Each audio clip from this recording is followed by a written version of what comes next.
A salaryman staggers forward, panting in the middle of a dense forest, dragging a food cart as he walks. With every step, he can't believe it, he's really in another world. And right in front of him rises a city, with a massive castle towering over everything. Finally, civilization. But how did it end up like this? Let's rewind to the start. The protagonist of this story is Ryo Sato, a completely ordinary Japanese office worker. He's just gotten off work, standing on the busy city streets, wondering what he should eat today. Now that he thinks about it, the curry he had yesterday still sounds tempting. But then his attention drifts to something that doesn't belong, a wooden food cart. If he's honest, it's the first time he's ever seen one like that. He pulls aside the Norin curtain and peeks inside to check if anyone's there. Weird, it makes him wonder if the owner is still getting things ready. Well, bad luck. He figures he'll just have to find somewhere else to eat. But the moment Ryo looks back toward the main street, it's gone, replaced by a thick, endless forest. He can't explain what just happened. Our hero spins around in panic, trying to understand where he is and what occurred. Then, out of nowhere, a status screen appears in front of him, like something straight out of a video game, showing his stats. Wait, does that mean he really got transported to another world? But more importantly, what is this skill? Food cart. Just reading it, Ryo understands it's not some broken, overpowered ability. And from the name, it seems tied to the cart itself. The strange part is the cart doesn't even have a table, or a stove. Still, if he's being honest, he doesn't have many options. So he decides to drag it along wherever he goes. Back to the present.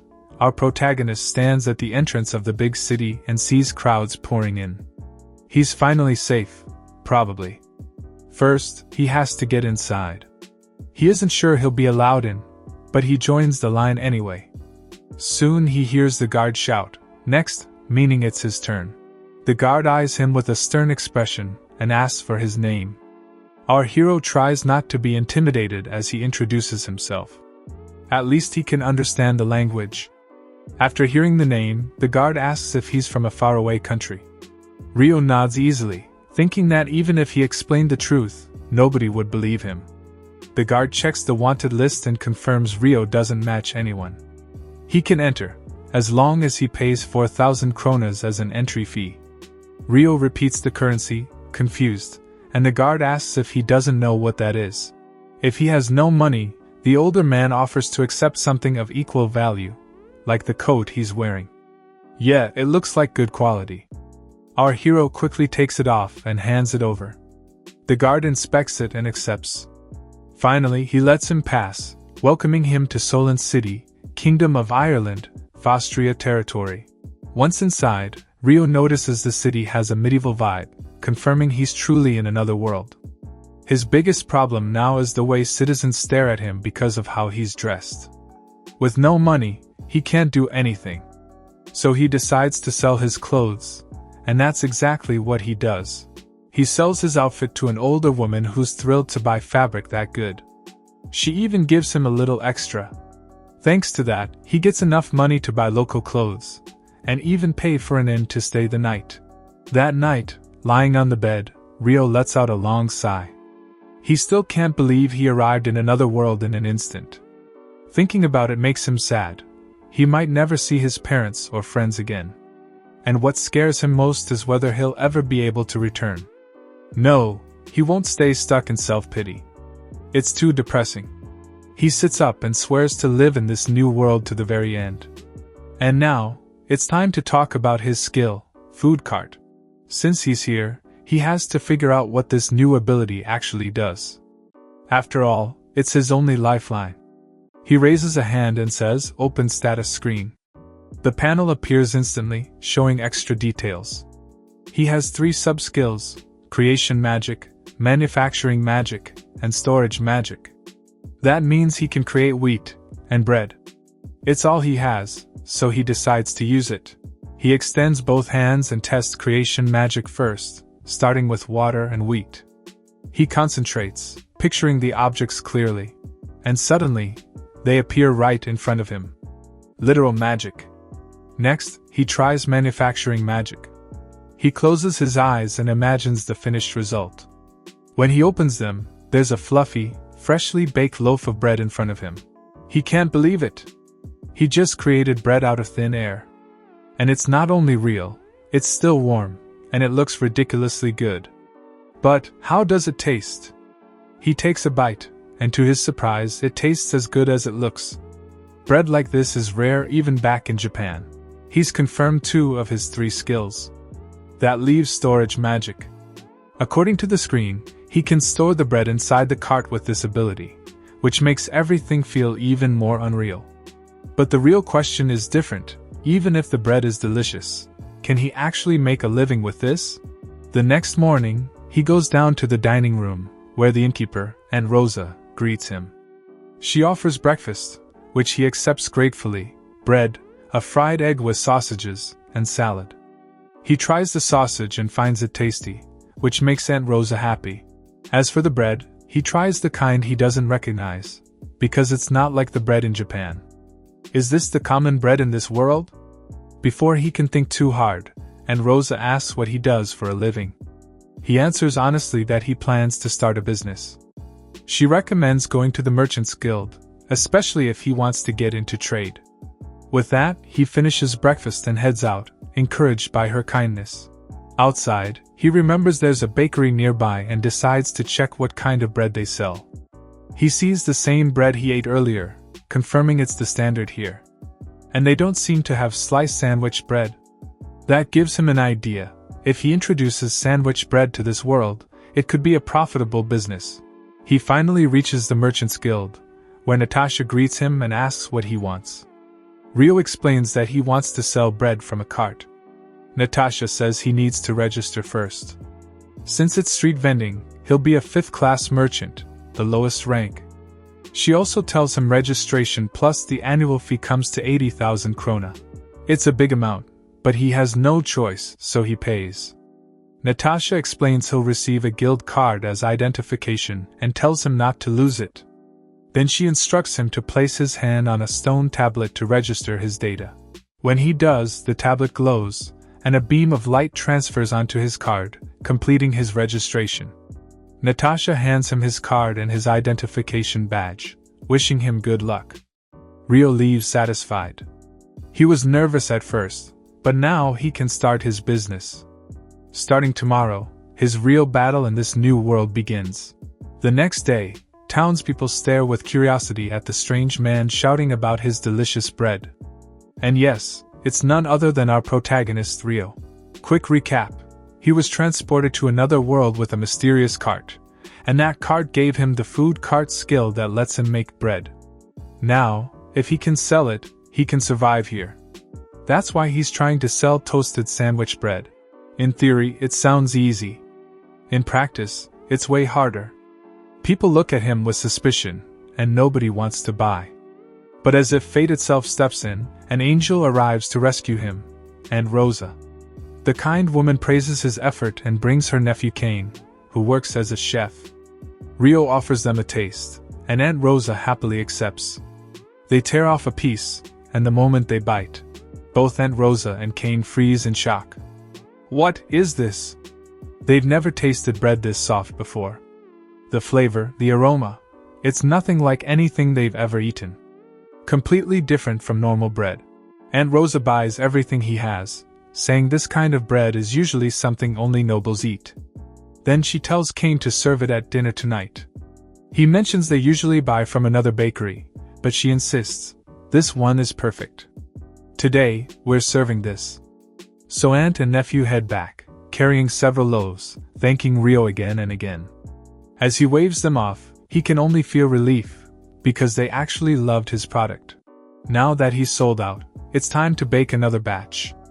Suddenly he hears a growing murmur, and sees a group of people running over. 2 women ask if this is the same stall Aunt Rosa talked about, and if he'll sell them bread too. In minutes, more people crowd in, begging to buy. And just like that, he sells out again. After a while, he announces he'll take a short break for lunch. Once no one can hear him, he mutters to himself that the power of middle-aged women is terrifying. And it is, they move the world. Right then, a ping sounds and his status screen appears. With everything that happened, he jumped from level 1 to level 4 in no time. Now he can make croissants too. He tries immediately, and it works. Taste test: crispy outside, rich buttery flavor inside. Then he wonders, does making bread not only level him up, but also connect to earning money? Either way, he decides to sell croissants that afternoon alongside the sandwich bread. That way, he can earn even more. After lunch, he opens the cart again and sells both items. As expected, the croissant is an instant hit. More and more people keep coming all afternoon. Before he realizes it, he announces they're sold out and tells everyone to come back tomorrow. Some customers look disappointed, but they promise they'll return early. Rio never expected this many customers on his first day. It proves how insane his skill is. Now it's time to count the earnings. A while later, he finishes counting and smiles. Sales were really good. At this pace, he'll be able to live comfortably. Still, doing everything alone every day is exhausting. He sighs, wishing he could hire at least one person to help. So he heads to the Merchants Guild. Natasha asks what he needs, and Rio explains. She tells him he can post a job offer. She points to the bulletin board, though she warns there's a fee for posting. Rio sees lots of people checking the board, so it's a great place. Natasha adds there are all kinds of postings, full-time jobs, temporary work, and more. In the end, Rio says he'll think about it first. She understands and doesn't pressure him. Rio leaves and returns to his cart, thinking he needs to prepare for tomorrow and that finding help is key. But he forgets everything when he sees a girl leaning behind the cart. He hears her stomach growl and asks if she's okay. The girl, looking ragged and exhausted, keeps thanking him for helping her. She introduces herself as Sarah and cries as she eats the croissant Rio gave her. He tells her to eat slowly, there's more. Then he asks what she was doing there. And she doesn't seem to have any luggage. Sarah shyly explains she's from a remote village called Cerrito, and she traveled to Solen because she admired the city. But on the road she was attacked by bandits and scammers. She managed to arrive, but got lost and didn't know what to do. Since it's already late, she couldn't look for work and has nowhere to sleep. She planned to go to the guild tomorrow, but first she needs a place to stay for the night. Rio introduces himself, and tells her he just started a small business selling bread. Then he offers help. Sarah, moved, asks to work for him to repay the favor. Perfect, because he needs staff. Rio happily accepts. Sarah's face lights up, and she promises she'll give it her all. For now, Rio will pay for an extra room at the inn so she can stay the night. The next day, he explains how the stall works. Toasted sandwich bread costs 200 krona per piece, and croissants cost 100. Sarah remembers how delicious they were. Then she panics. She ate part of his merchandise yesterday. Rio calms her down, saying he can make more with magic. Magic? Sarah stares as he raises both hands and materializes a croissant out of thin air. No way. She watches in disbelief. How can he create food with magic? Rio doesn't understand her reaction. Sarah explains there's a law of impossibility. You can speed up crop growth with magic, but creating ready-to-eat bread has never been heard of. That's why she's so shocked. She asks what his ability is called. Rio answers, food stall. Even she has never heard of it. He shows his status screen with other options. Cooking magic even appeared recently. Sarah can't believe she's standing next to someone with abilities this insane. Rio suggests trying to create meat. He extends his hands and imagines meat, and high-quality fresh pork appears. Sarah says she's never seen meat like that, comparable to the best cuts on the market. To Rio it's normal meat, but in this world it seems like luxury. Now, he'll try cooking magic. Out of nowhere appears a plate holding the juiciest hamburger you can imagine. Sarah asks what it is. He explains it's called hamburg and invites her to taste it. She cuts a piece, bites, and almost melts at how good it is. It's so incredible, she says, even the feudal lord doesn't eat anything like this. Rio smiles and says it'll be a hit, but he plans to take it one step further. With a mischievous grin, He announces they'll turn that hamburger into a hamburger. They buy a few basic ingredients and utensils. Finally, he asks Sarah for help. With magic, he creates ketchup, hamburger buns, tomato, and lettuce. He stacks it all with the meat. Done. A finished hamburger. They each eat one. Rio is satisfied. It's perfect. Sarah insists that selling something like this on the street would be historic. Now they need to prep today's goods. But first, Rio warns her not to sneak food behind his back. She promises she won't, though she looks a little offended. Unnoticed, an elderly man watches them from the corner. The old man returns to the castle and reports to Lord Cerrito. The lord asks what the stall is like. The man explains they were making a mysterious dish using pork and bread. That only increases Lord Cerrito's interest. He says he wants to taste it, and orders Moden to bring the cook to him next time. The moment Rio's humble stall opens that day, customers immediately ask for the new menu item, the hamburger. A young woman is the first to receive her order, and after one bite she can't believe how delicious it is. The richness of the meat, the bold sauce. Even the older man beside her is stunned that they can make a tomato sauce this strong and flavorful. The girl keeps saying she never imagined food this good could exist in this world. Both Rio and Sarah are thrilled to hear such glowing praise, especially when she orders 2 more hamburgers. Her loud, excited review sparks everyone else's curiosity, and more customers start asking about the famous hamburger. In seconds, orders pile up, and before they know it, Rio is sold out for the day. They send off the last customer, who promises to return tomorrow. Just then, an older knight-like man appears and asks if they're selling hamburgers. Rio immediately notices his refined bearing, an aura of dignity. But there's nothing left, so he politely explains they're closed for today. The man doesn't push. Rio simply suggests he come back another day. Still, it's obvious he's disappointed, muttering that he'll have to report this to his master. Hearing that word, Sarah looks up, and finally recognizes him. She steps in front of Rio at once, puts on her most courteous smile, and apologizes as she asks what brings him here. Rio is about to speak when Sarah's hand moves so fast it covers his mouth, saying she needs to speak with the gentleman herself. With a professional smile, she asks again what he needs. The man introduces himself as Moden, the head butler of Lord Cerrito. His lord wishes to taste the hamburger, and wants to invite them to the castle. Before Rio can finish asking who Lord Cerrito even is, Sarah elbows him so hard he nearly loses his breath, unable to believe what she just heard. Moden looks worried at poor Rio, who almost collapses from the blow, but Sarah says he'll be fine. With the matter settled, the butler announces he'll return tomorrow, and Sarah replies they'll be waiting. The moment he leaves, her shoulders drop and she admits how nervous she was. She apologizes for acting so rough, but also looks annoyed, saying it's partly Rio's fault. A confused Rio has no idea what he did wrong, let alone who Lord Cerrito is. Sarah explains that Lord Cerrito is the lord of the castle towering over the city, and the ruler of the entire Foster region, including Solen. Hearing that, Rio turns pale. That powerful? The most influential person in the territory? Sarah confirms it, saying that if you anger him, you could even lose the right to live in the city. She adds that Lord Cerrito is like a father to her own father. That only confuses Rio more. What does she mean by that?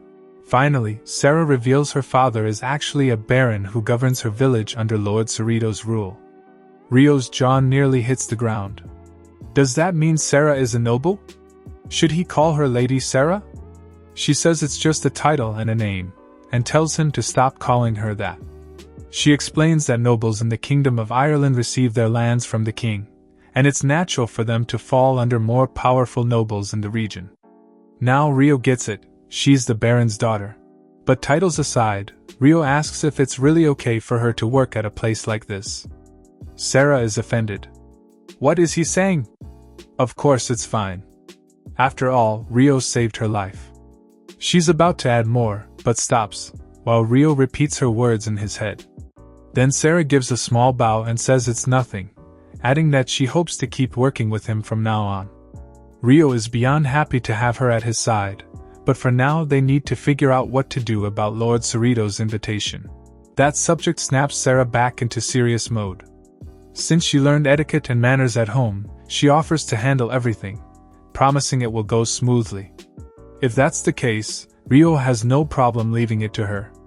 For now, she suggests they buy proper clothing so they won't offend anyone, something that's already mentally exhausting Rio. They walk around the city, visiting different shops, and also searching for ingredients and cooking materials. Finally, they reach Orphan Workwear, their last stop.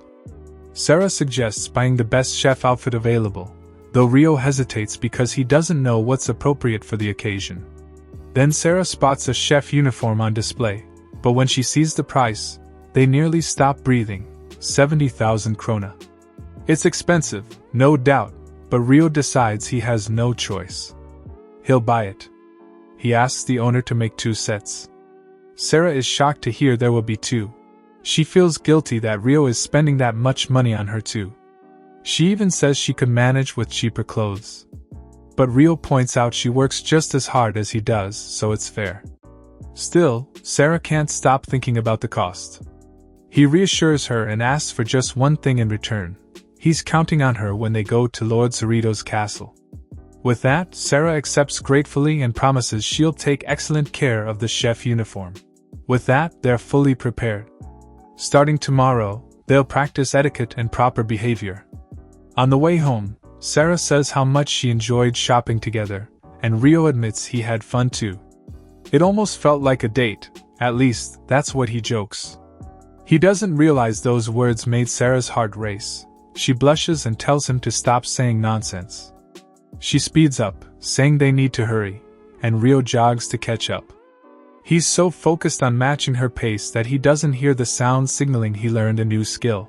Finally, Rio and Sarah stand in front of the towering castle and matching chef uniforms. Even though she's a noble, Sarah is nervous, but Rio says at least they did everything they needed to. Modin appears and tells them he'll guide them to Lord Cerrito. He asks them to follow. The butler stops before huge double doors and says Lord Cerrito is waiting on the other side. He announces the chef's arrival, and from inside they hear an invitation to enter. Rio apologizes for the trouble, while Lord Cerrito introduces himself with a smile, apologizing as well for calling them on such short notice. Rio introduces himself as the president of Sato Trading Company, and thanks him for the invitation. The noble laughs softly, telling him to relax. There's no need to be so formal. He talks about how hamburgers have become the hottest topic in the city. Even castle servants can't stop praising them, so he wanted to try one himself. Rio is relieved to hear that, and deep down, he calms further when he realizes Lord Cerrito seems kind. The Lord adds that he was so excited to taste it that he didn't even eat anything that day. With enthusiasm, he asks to try the famous hamburger. Rio agrees and says they'll start right away. He extends his hand, ready to use the magic he recently learned, first summoning his food cart. After leveling up, he can create new materials now, so it's no problem.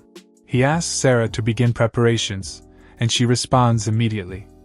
Rio uses cart multiplication, then shape change. In an instant, the stall transforms into a kitchen. First he uses storage magic to pull out the sauce ingredients, and soon his special teriyaki-style sauce is ready. Then he moves on to the sides. He takes out potatoes created with magic and fries them in hot oil. Once they're done, he sprinkles them with salt, fresh, perfect fries.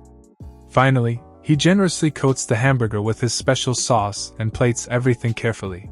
He presents the special hamburger set to Lord Cerrito. The noble studies it with curiosity, since it's completely new to him. Modin steps forward with utensils, but Lord Cerrito refuses. From what he heard, it's eaten with your hands, right? He grabs the burger eagerly and decides to eat it the proper way.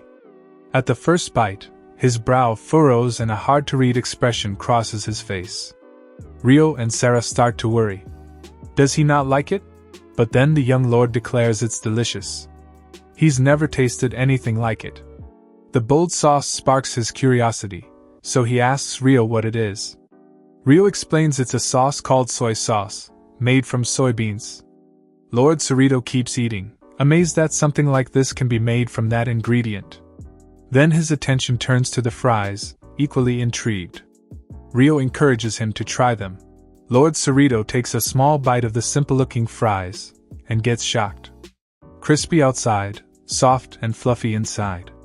He can't help asking how he did it. Rio answers simply, he just fried them in oil and added salt. Once again, the Lord is impressed that something so simple can be so delicious. He also praises the irresistible tomato sauce flavor, just like the citizens did. Before long, he finishes his hamburger, and Rio offers to make another. The Lord accepts without hesitation and asks for another serving of fries too. At last, his appetite is satisfied. He smiles, declaring everything truly delicious. Rio and Sarah smile too, happy he enjoyed the meal. Now business. The young lord notes that the ingredients look common, but the quality is so high that ordinary people could never easily obtain them.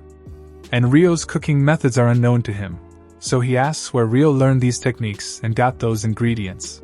Before Rio can answer, Sarah steps in and explains that anything beyond that is part of their company's trade secrets. Therefore, they can't reveal it. Lord Cerrito agrees. If it became public, it would lose its commercial value. He apologizes and returns to the main point.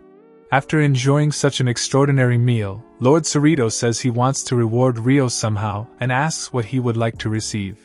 Since Rio treated Lord Cerrito to something truly amazing, the young lord decides to give him something in return and directly asks what he wants. Rio stammers and admits he wants to stop working from a cart and open his own shop. That's his ultimate goal, but he still hasn't decided exactly what he needs to make it happen. So he tells Lord Cerrito he'd rather answer once he's ready. The young lord only hums in response and, smiling, decides to give Rio a small gift for now. He orders Modin to bring the seal. The butler hesitates, asking if it's really necessary. The lord replies that Rio is trustworthy, his intuition says so. If that's the case, Modin doesn't question further and goes to retrieve it. A short while later, Modin returns with a small box and tells Rio to take good care of it. Our protagonist opens it, and, as promised, inside is a seal. He stares at it, puzzled, and Modin understands. If he's not from Fostria, it's normal not to know what it is. Lord Cerrito just smiles and tells him to ask at the Merchants Guild later. Rio says he will. With that, they turn to leave. But Sarah is completely fixated on the seal, mouth hanging open in shock. She points at it and says it's an extremely delicate and dangerous object. Rio has no idea what she means, wondering if he really received something that serious. Sarah's reaction catches Lord Cerrito's attention. He looks at her with recognition and asks if she's the daughter of Baroness Strand. She straightens instantly and confirms it, explaining she is the second daughter of House S. Strand. She's happy he remembers her, and he answers that of course he does. She was also present at his appointment ceremony. Lord Cerrito seems impressed that she's now part of Sato Trading Company. He stands and approaches them, saying he owes a lot to Baroness Strand, so if they ever have problems, they can rely on him. More importantly, he asks them to come again and cook hamburgers and fries for him. Both happily agree. And with that, their visit to the castle comes to an end. On the way home, Rio and Sarah slump into the carriage seat, completely exhausted after meeting the noble. Still, they didn't expect Lord Cerrito to be so kind, and it seems he truly loved their hamburgers. Anyway, back to the big issue, the seal. Rio asks if it's really that incredible, because to him it just looks like a normal stamp. Sarah snaps back to reality and explains it's not just any seal, it's the seal of the Fostria family. It's hard to explain, but for starters, it's not something an ordinary merchant company could ever possess. She says every merchant in the city would desperately want it, because once it's stamped, the matter is treated as top priority in Fostria.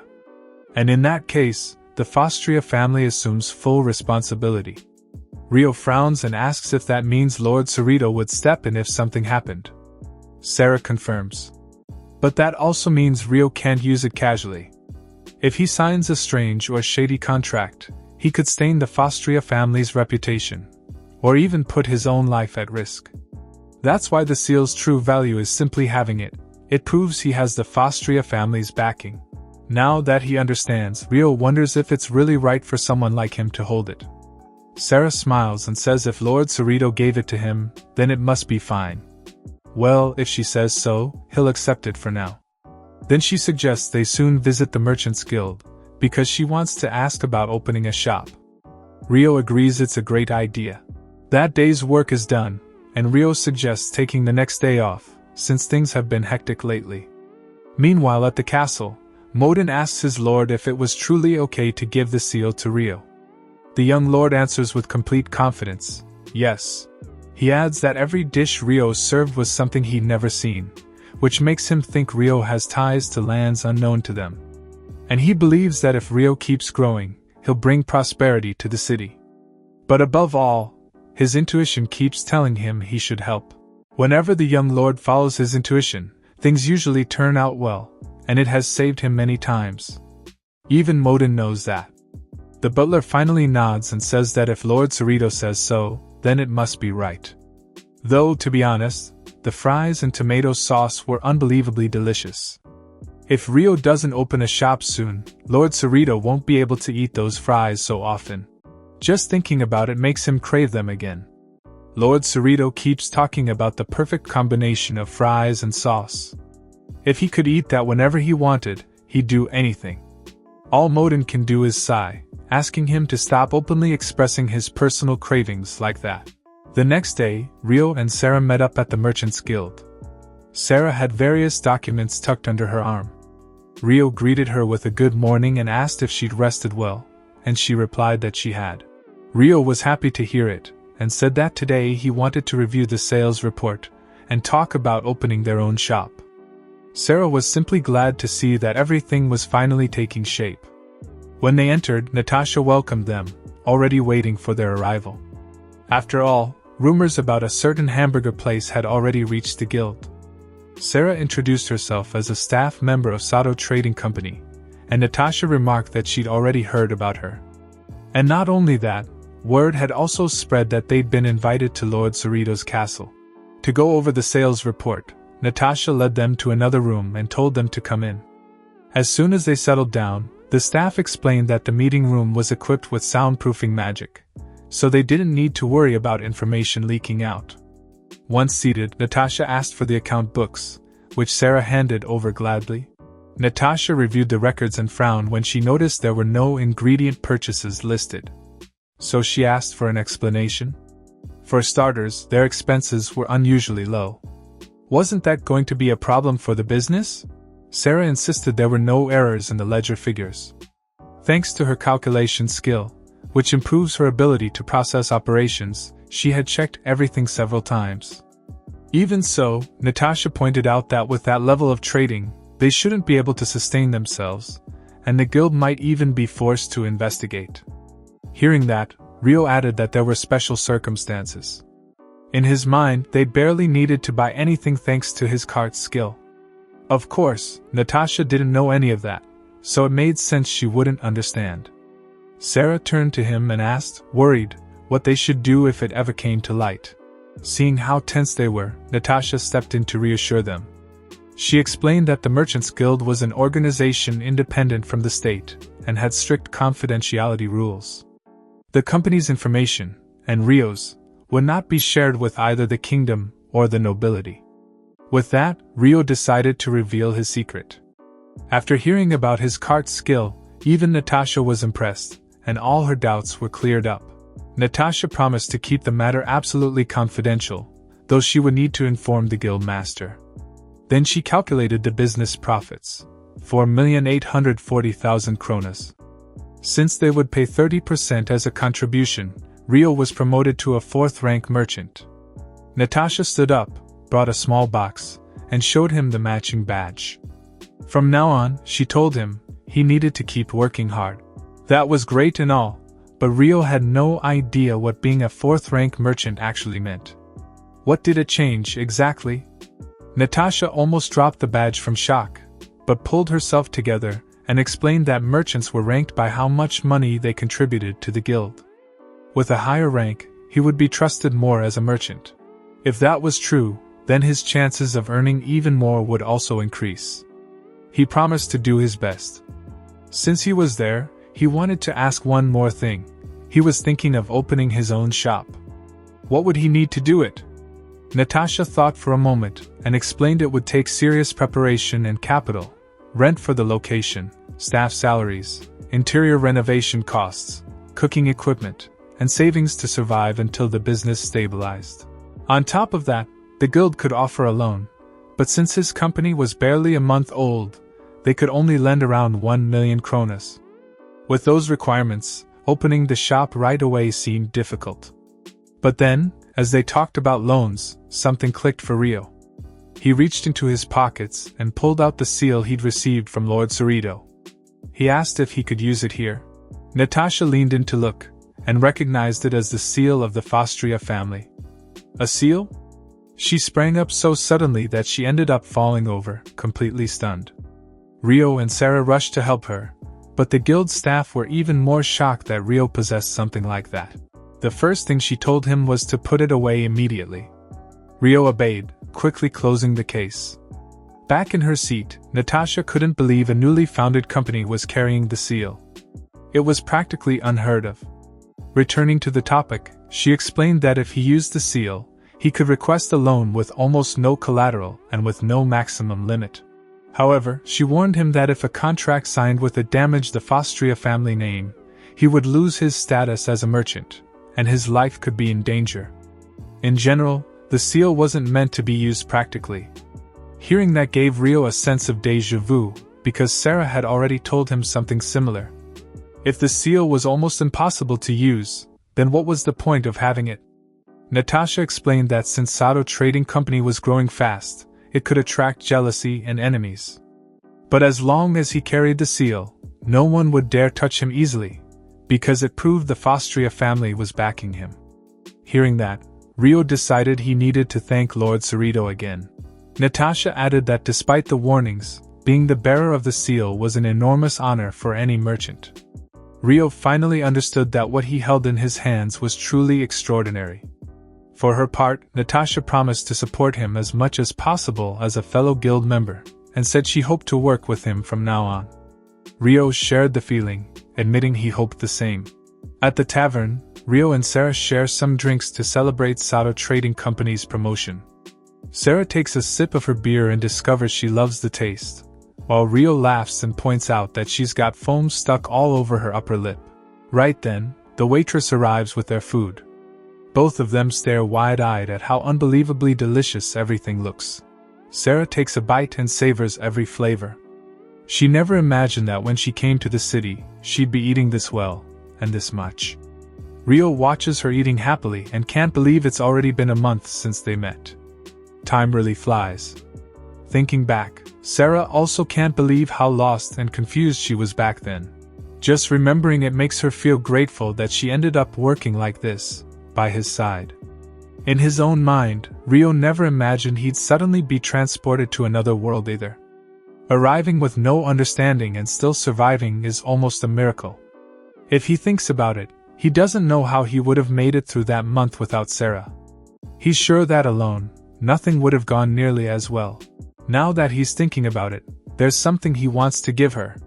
He digs into his pocket and hands her this month's bonus. After all, they earn far more than he ever expected. Sarah can't believe it and hesitates to accept it, since her salary was already paid earlier. But Rio assures her it's fine. She lets the small coin pouch drop into her hand and checks it. Is he serious? Is it really okay to give her this much money? To justify it, Rio explains how completely he relied on her when they met Lord Cerrito. If he'd gone alone, he's convinced he would have failed. That's why he believes Sarah deserves that amount for her effort. Sarah accepts it with a huge smile and promises she'll work even harder from now on. Rio laughs and tells her she doesn't need to push herself that far. When the second round of beer arrives, Rio asks her a slightly more personal question. Why did she gain the calculation skill? Sarah explains that since she was little, she read tons of books. Before she realized it, she fell in love with learning. They say childhood experiences influence the skills you develop, so that's probably why she obtained calculation. So that's why she came to Solen, to make use of that skill. And Rio just happened to be in the right place at the right time to find her. Now that they've talked about her, Sarah feels curious. Does Rio have a dream too? She already reached her goal, but what about him? Does he have any dream? Well, he wants his own shop. But the question makes him think about what he truly wants to do in this world. He's been thinking about opening a restaurant. But why? He arrived with no plan, and yet he wants to dedicate himself to something that makes people smile. At last he answers her. Since he arrived, he's only been fighting to survive. But now he's made a decision. He wants to travel to many places, open shops in different cities, and make the Cerrito company grow much, much bigger. And for that, he needs Sarah's strength. So he asks her directly, will she work with him? Of course, she accepts happily, extending her hand and promising that together they'll grow Cerrito company even further. They shake hands, and Rio says they should start by opening a shop in Solen.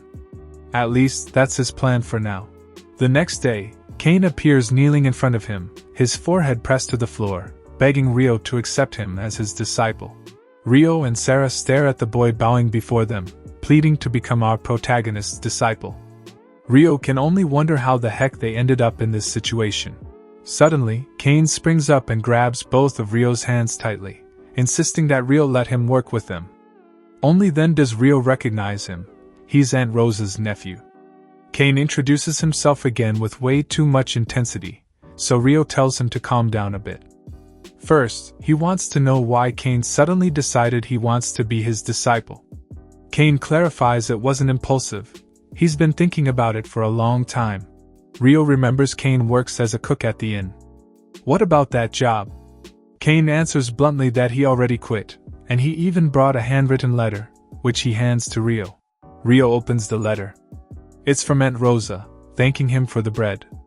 According to her, Cain hasn't stopped talking about how badly he wants to work with Rio. She asks him to give her nephew a chance, insisting he has talent and begging him to look after him. After reading it, Sarah asks why he wants to work with Rio. Cain replies that he was deeply moved by the hamburger. With sparkling eyes, he starts talking non-stop about how he never imagined meat could be cooked like that. And on top of that, putting it inside bread. He wants to learn many new techniques, so he wants to become a chef like Rio, calling him master. Seeing him so passionate, Rio thinks that if they ever open more shops someday, they'll need people with that kind of enthusiasm. Rio acknowledges Cain's feelings, and that only fires the young man up even more. But first, Rio wants to check his skill level. He wants to see the talent Aunt Rosa mentioned in the letter. Cain happily agrees to prove it, so they start right away. Rio hands him all the ingredients, and tells him to make a hamburger. Cain immediately notices how high quality everything is, while Rio asks if he has enough tools to work with. Cain says it's more than enough and starts chopping the vegetables at an incredible speed, leaving both Sarah and Rio stunned.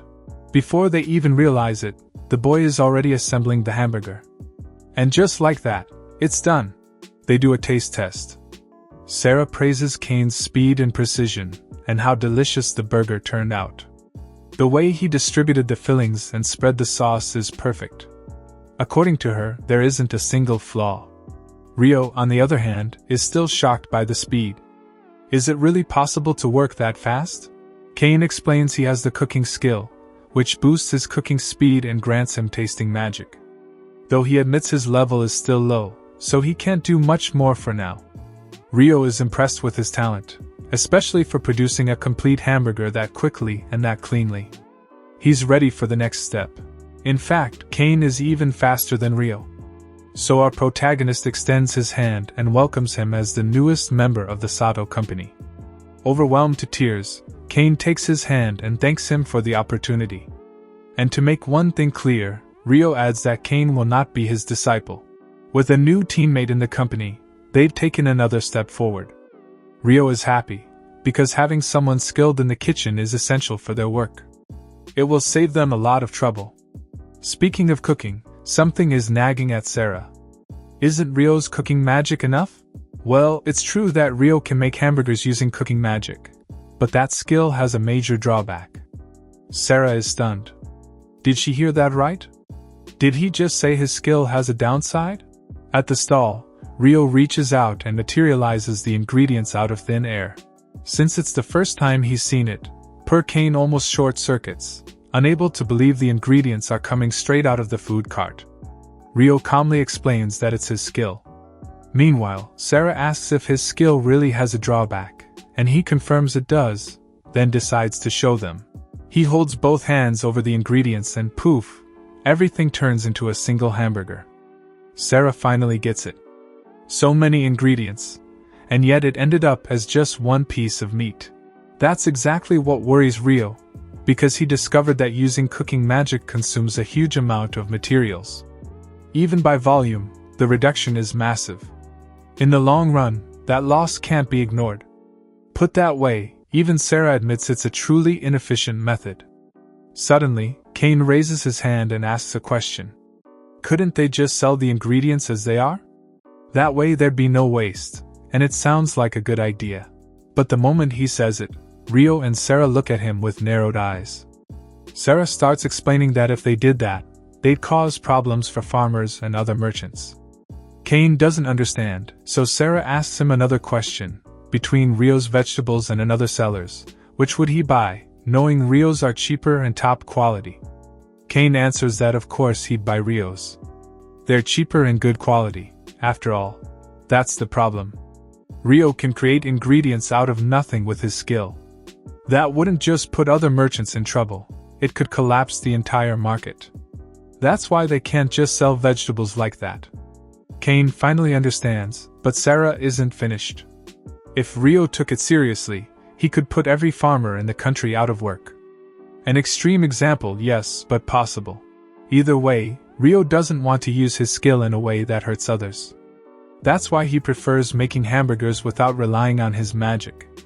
Now Cain understands completely.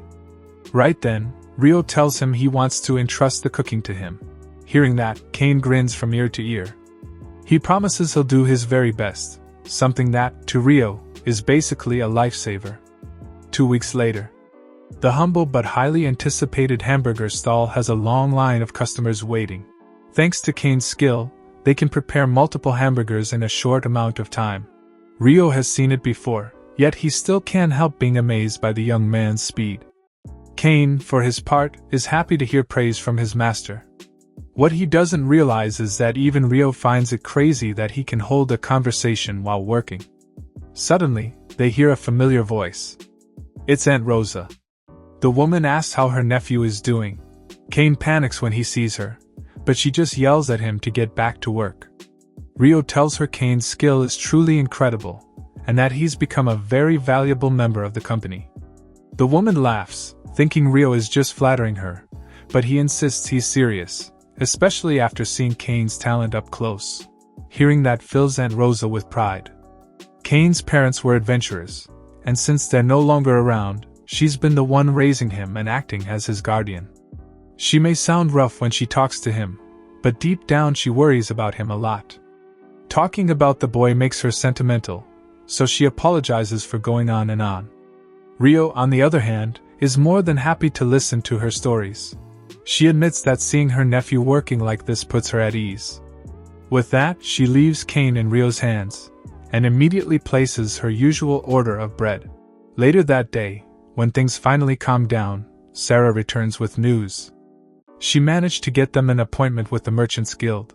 And since their sales have increased a lot lately, Natasha also agreed to support them. Rio's face lights up, while Cain has no idea what's going on and asks what they're talking about. Rio explains that at last, they're going to open the Sato Company shop. Their own place.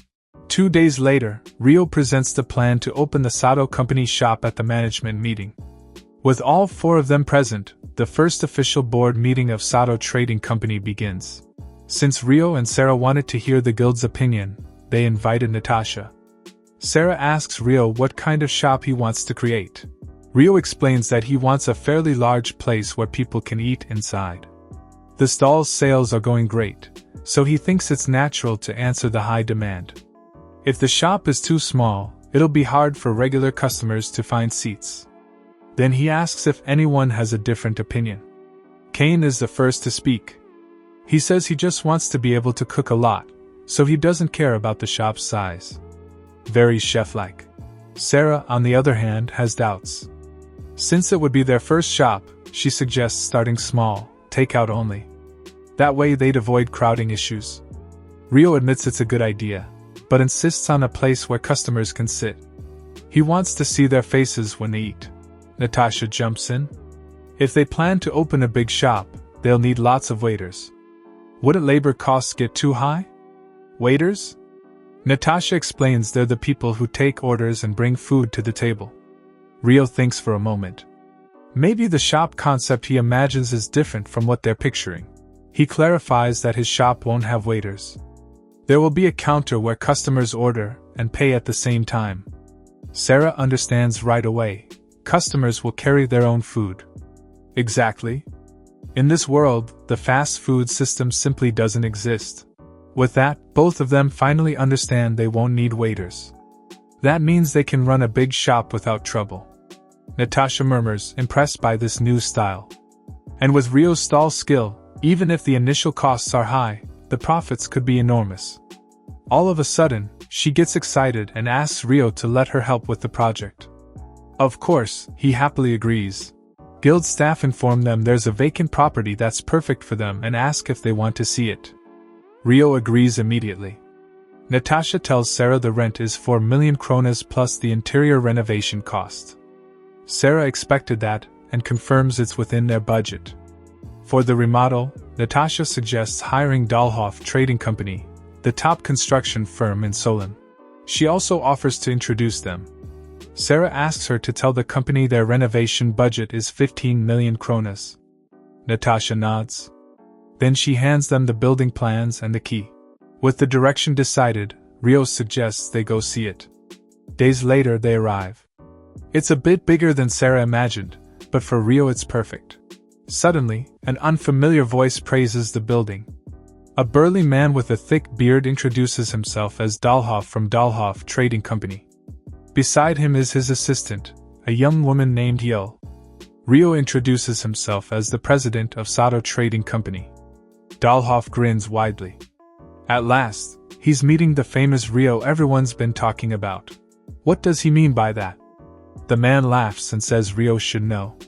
The news that he obtained the seal in just 1 month has already spread. Rio blushes a little, though he admits it's an honor. Dahlhoff quickly switches into professional mode and promises he'll meet every special request. After shaking hands, the 5 of them enter the building.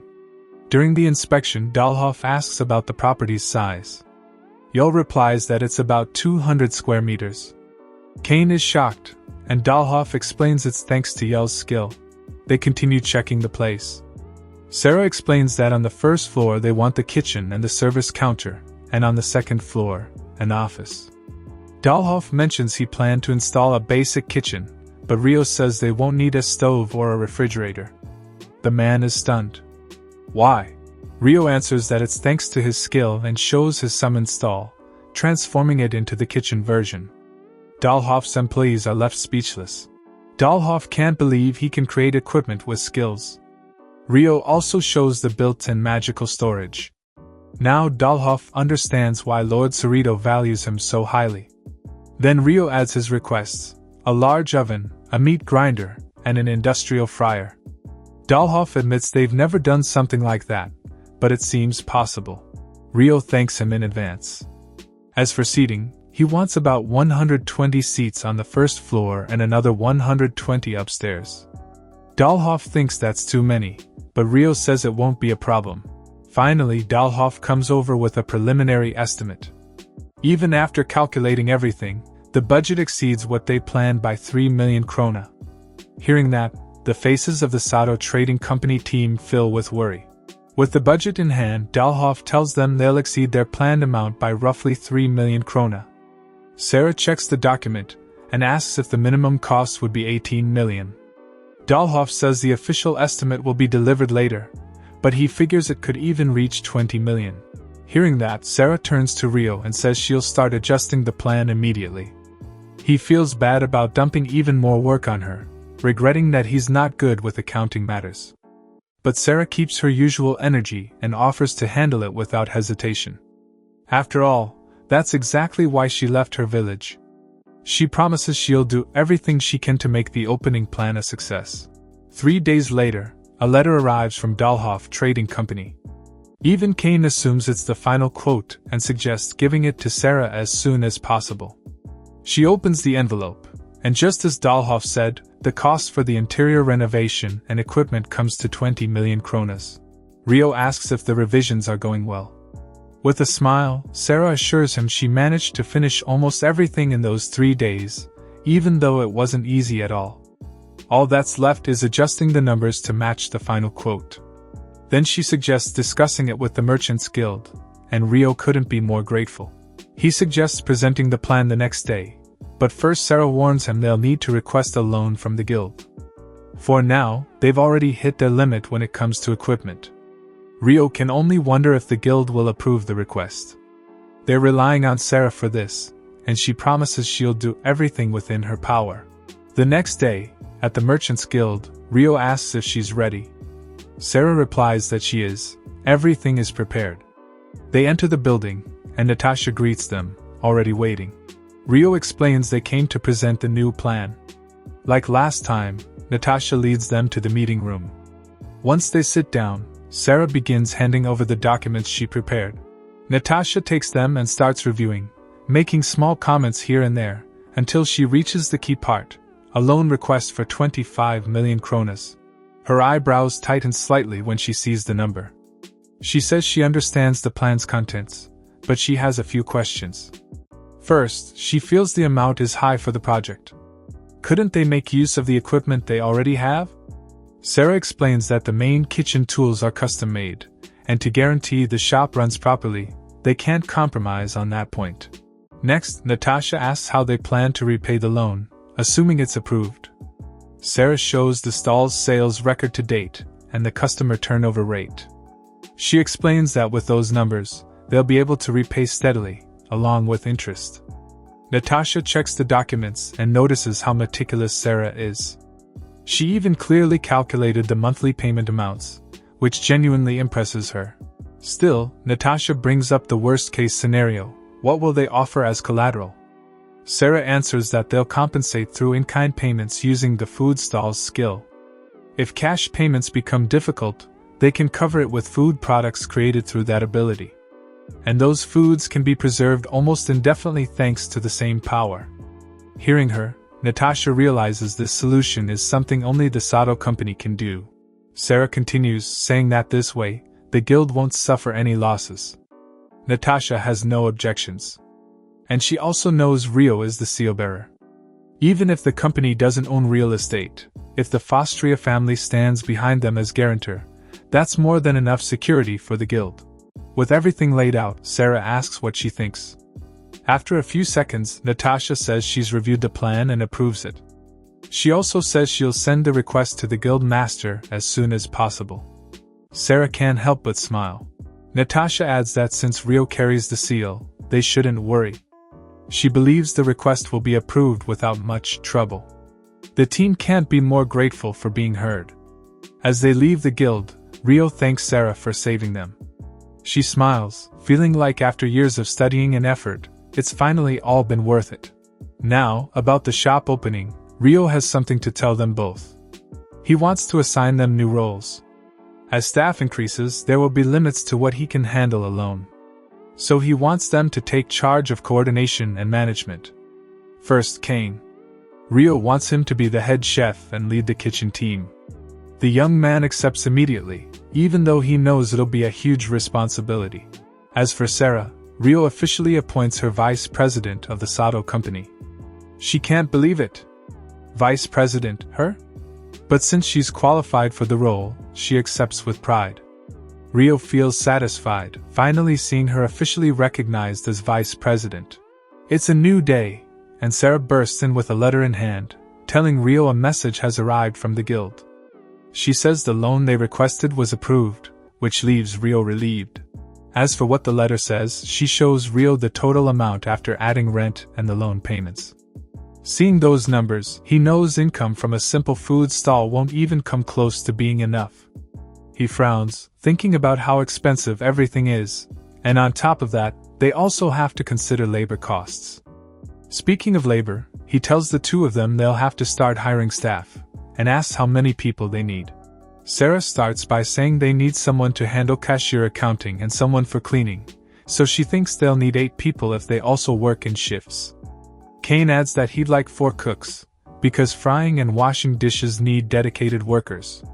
So in total, they need at least 12 people. Wow. Sarah feels a little sad and can't help wishing there were another way.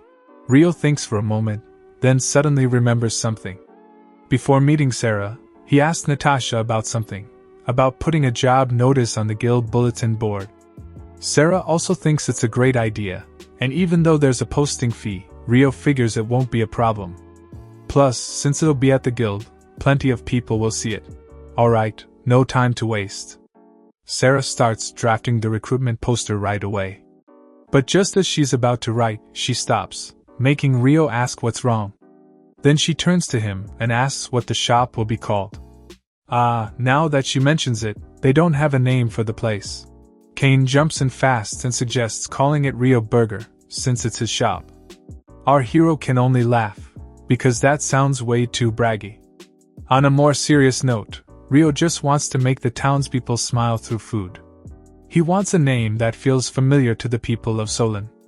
So with that in mind, he proposes a name to Sarah and Cain. Cut to the next panel at the guild. People crowd around the bulletin board when they see a new job posting from Sato Trading Company. It says they're hiring staff for Solenburgger. The salary is 250,000 kronas per month, and they need 4 cooks and 8 staff members, with interviews scheduled for the 10th. Seeing people gather around their notice, Rio feels hopeful that they really can recruit enough staff. Now he can only wonder what kind of people his future co-workers will be. For now, all he can do is look forward to interview day, and urge the two of them to do everything they can to prepare for the opening. Then the fateful interview day arrives. Rio's jaw drops when he sees the line of people eager to apply for a job at Solenburgger. Even Sarah is impressed by the massive crowd, while Rio asks if they're really going to choose from all these people standing here. Hold on. Now that he looks closer, there are regular customers too, people he's seen before. Rio is moved. Does that mean he's become a familiar face in Solen too? Realizing that makes him feel even more grateful. Alright, it's almost time. Sarah walks up and asks if Rio and Cain are ready, and Cain answers that they're prepared. Sarah says she'll go bring in the first applicant. But before she leaves, she hears Cain ask if he can talk to Rio for a moment. At that, our protagonist listens as Cain says he thinks his wife will be coming to interview today. Both Rio and Sarah freeze in shock, because, what does he mean? Cain is married? Cain shyly admits he got married about 3 months ago, but says that's not the important part right now. Their chef explains that when he told his wife about the opening, she wanted to work for the company too. However, Cain says he doesn't want any favoritism because of that. Well, if that's the case, Rio agrees there's no reason to accept her just because she's Cain's wife. He tells Cain clearly that they'll evaluate her fairly in the interview, and Cain couldn't be more grateful. With that settled, Sarah brings in the first applicant. A serious-looking man named Alan enters, and Rio welcomes him. Looking at his file, our hero notices Alan applied for a customer service position. Alan explains he has a skill called physical endurance. It's an ability that lets him work for long periods without getting tired, and he believes it will definitely be useful to the company. Impressive. But Sarah points out his skill sounds more suited for adventurers, so why apply here? Alan explains that his skill doesn't actually increase his physical strength, so you can't say he's perfectly fit for adventuring. He's always thought about using it in service work, which is why he applied to Solenburgger. Even Rio comments that Alan seems like someone who would be a huge help to the shop. They continue the interview until it finally ends. Alan stands up, thanks them, and apologizes for taking so much of their time. As soon as Alan leaves the room, Rio says he seemed like a pretty serious person. Once again, he realizes everyone has different skills, so they'll have to consider that when choosing. Right then, Sarah calls in the next one. By the way, Rio is also curious what Kane's wife will be like. Wait, don't tell him the next person is her. But to his surprise, a dark-haired girl with an eye patch walks in, introducing herself as Cuter, a demon who crawled out of the darkness into this world. Cuter's bizarre introduction is met with silence. Once again, she introduces herself as Cuter, this time as a normal person. Rio keeps his professional smile, but notices Cuter can speak normally when she wants to. Sarah asks if Cuter applied for the cook position, and she confirms it in an overly dramatic way. Cuter goes on about how she has come to grant the town the greatest, perfect, absolute creation, one into which she poured her very soul. Again, her theatrics are met with silence. And again, she suddenly switches back to normal speech, quickly apologizing and saying she wants to cook. As weird as she is, Rio thinks it's incredible to meet someone with Genevieve syndrome. For anyone who doesn't know, it's a term for teens with delusions of grandeur who believe they have secret special powers. Anyway, Rio continues the interview and asks why she decided to apply. With a smug look, she says it's forbidden by the pacts of darkness and cannot be spoken aloud. Rio doesn't push and says it's fine if she can't talk about it. Panicking, Cuter switches back to normal and explains she's been helping her mother cook since she was little, and from there she started studying cooking on her own.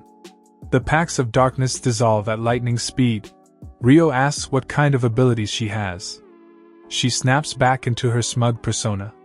She removes her eye patch and says an ancient beast has granted power to her left eye. Her skill, absolute thermal perception. And just as fast, she returns to normal speech and says she can tell the temperature of anything she looks at with her left eye.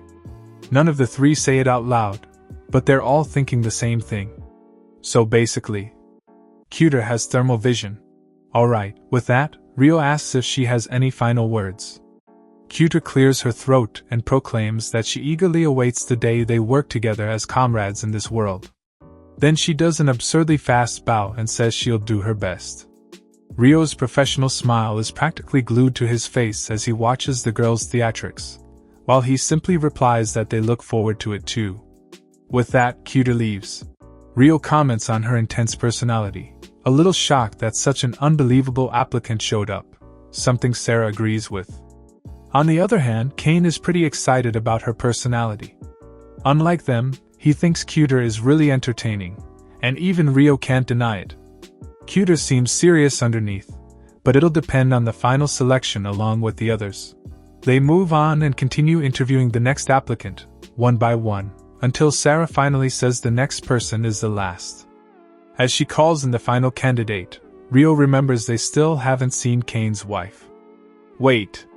If this is the last person, then it has to be her. The final applicant enters, a short-haired girl named Hannah. Both Rio and Sarah are completely speechless, while our hero leans forward to ask if Hannah is Kane's wife. Hearing that, she gets shy, because Kane must have already told them about her. Anyway, Hannah thanks them for looking after her husband, and says she used to work with Kane at Aunt Rosa's inn. Sarah confirms whether Hannah applied for a customer service position, and Hannah says yes, that's correct.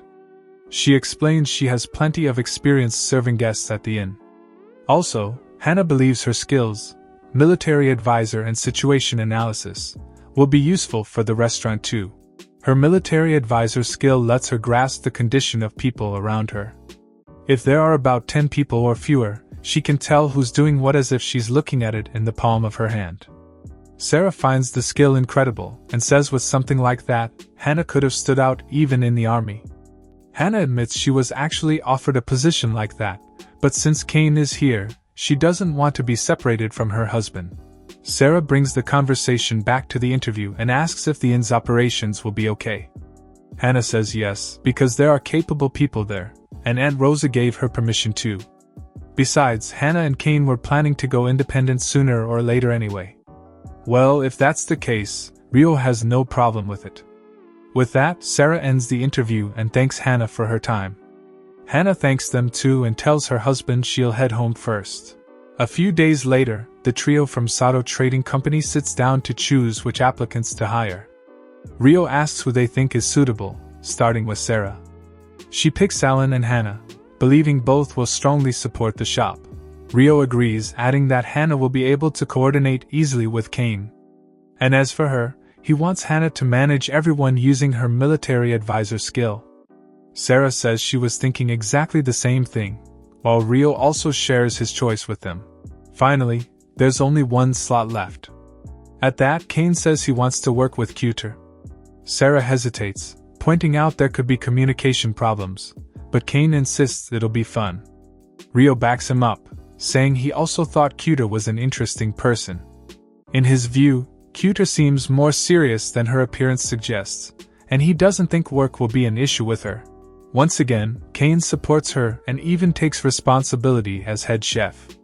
Well, if their lead chef insists that strongly, then Rio and Sarah have no choice but to accept. Alright, now it's time to write their job offers.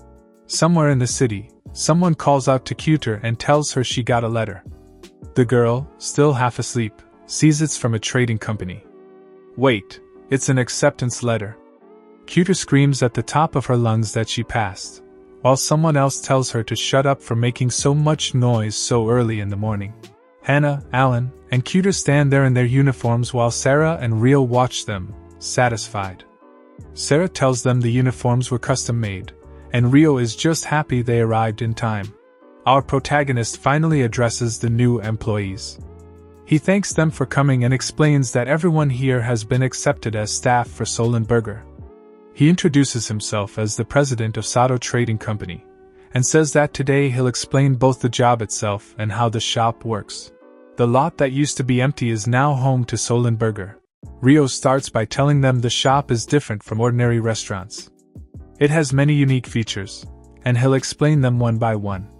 Hearing that, even Dahlhoff can't help commenting that the construction work for this place was pretty exhausting. Rio guides them to the counter, saying the service staff will take orders here. Hannah repeats what he said, confused, and Rio replies that she's correct, and he'll explain it later. After that, they check the customer seating area and then the kitchen. In the kitchen, Rio proudly shows that they even had a special custom fryer made, and that practically everything is brand new. Looking over the equipment, Rio notes that some parts are wooden and look different, but together it makes the place feel like a Japanese burger shop. Just seeing it makes him feel like he's returned to his original world. Alright, now Dahlhoff is leaving. But before he goes, he tells Rio to let him know if there are any concerns with the equipment. Rio says goodbye and thanks him for all his hard work. With the shop tour finished, Rio moves on to explaining the workflow. He says Sarah will be in charge of the service team, while Cain will coordinate the kitchen team. Alright, then Rio and the other two will show the new staff a hands-on demonstration of the workflow. First, they take the order at the counter, then pass the receipt along with a numbered token to the kitchen team. At the same time, our protagonist says they'll give the customer a token with the same number. When the order is ready, they serve it to the customer with the matching number. One staff member comments that it's a pretty innovative idea, because it lets everything run efficiently. Rio warns them that at first they might feel confused too, and encourages them to get used to it as quickly as possible. From the back, they hear sizzling, and Rio already knows the kitchen team is busy cooking. Cain shows Cuter how to properly prepare the hamburgers, while she watches with shining eyes because she never imagined innovations like this existed. She says the people of the Dark Lands wouldn't know about this. Rio smiles where he's standing, because it looks like the kitchen team is doing great. Anyway, now that the demonstration is finished, Rio tells the staff he wants them working in teams of 2 to 3 people, encouraging them to build good relationships before opening day. Alright, since everything's been said, our protagonist suggests a drill. This time, they'll start by taking an order. Hannah takes her place at the counter, while Rio orders a teriyaki hamburger set. She writes it down, and tells him it would cost 800 kronas. Then Hannah informs Cuter of order number 1, a teriyaki set. Cuter gets to work, going over the top as she cooks, shouting about searing it with the flames of hell until Cain scolds her not to burn it. And guess what? Cuter actually makes the hamburger correctly. Cain plates the meal, then tells everyone the teriyaki hamburger set is ready. Hannah's attention is fixed on her husband, praising him for being amazing, while Rio has to pull her back to work. He asks who the next customer will be. This time, Kane asks if Alan can play the role, and Alan accepts without any issue. Alan serves the teriyaki hamburger set with a weird smile, so Rio has to tell him that the expression he's making is kind of scary. Right then, another employee approaches Rio and asks what they should do with leftover food after eating. In response, Rio explains that customers themselves throw it into the trash bin. Even Sarah finds it clever, because then they only need to collect the trays. Hannah comments that the shop operates completely differently from the restaurants they know. Rio tells them he wants everyone to cooperate and memorize the system well, because he's counting on them until opening day. His staff lets out a cheer at the end, while Rio pauses to think about how they finally made it this far. Still, it feels like they have less time than he expected, and he wonders if they'll make it in time for opening, since there's so little left. Before long, people discover the news shop in Solen thanks to the flyers circulating around. Meanwhile, back at Rio's shop, everyone is preparing for the big opening. And with that, the grand opening of Solenburgger finally becomes reality. It doesn't take long before people start lining up at the counter to place their orders. Hannah is the cashier for this shift and quickly passes customer orders to the kitchen. She keeps ringing up teriyaki sets, with cuter cooking. Meanwhile, Sarah is also busy handing out flyers and thanking customers for eating there during the grand opening. Rio watches from a short distance, satisfied that the morning seems to be going smoothly. Now that things finally calm down a little, he praises the employees for their good work. The training really paid off. Just then, he notices Alan handing over an order with a mix of a smile and a frown. The customer can't help feeling a little scared and worried about him. Just from that, Rio makes a mental note that they'll need to reinforce customer service training a bit more. Customers can't stop praising the veggie burger. It's light, delicious, and not greasy at all.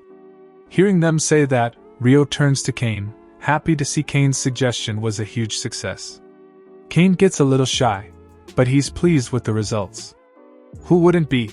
Especially since Kane thought a lot about how to make a burger without meat. He's practically confident in it, especially because he researched and aimed for the healthy food angle. For the veggie burger, he used salted eggs instead of meat, making it a filling alternative. Personally, Kane thinks the veggie burger is perfect for breakfast. Speaking of breakfast, Sarah remembers that burgers didn't sell very well in the morning at the stall before. That makes Rio compare the veggie burger to a sandwich you can eat on the go. That sounds pretty accurate. Sarah can personally vouch for how light the veggie burger feels in the stomach. She's eating one right now and understands why it's so popular with women. And since it's so light, you can eat several. Just look at the burger wrappers piled up right next to her. Rio hates to ask, but how many sets has Sarah eaten so far? To that, she can only apologize and answer. Meanwhile, from outside, Hannah notices an unusual sight. It's the Fostria family's food carriage, and what makes it even stranger is that it stops right in front of their shop. A second later, Lord Cerrito appears, immediately asking if Rio is there. Seeing royalty so unexpectedly makes the employees panic.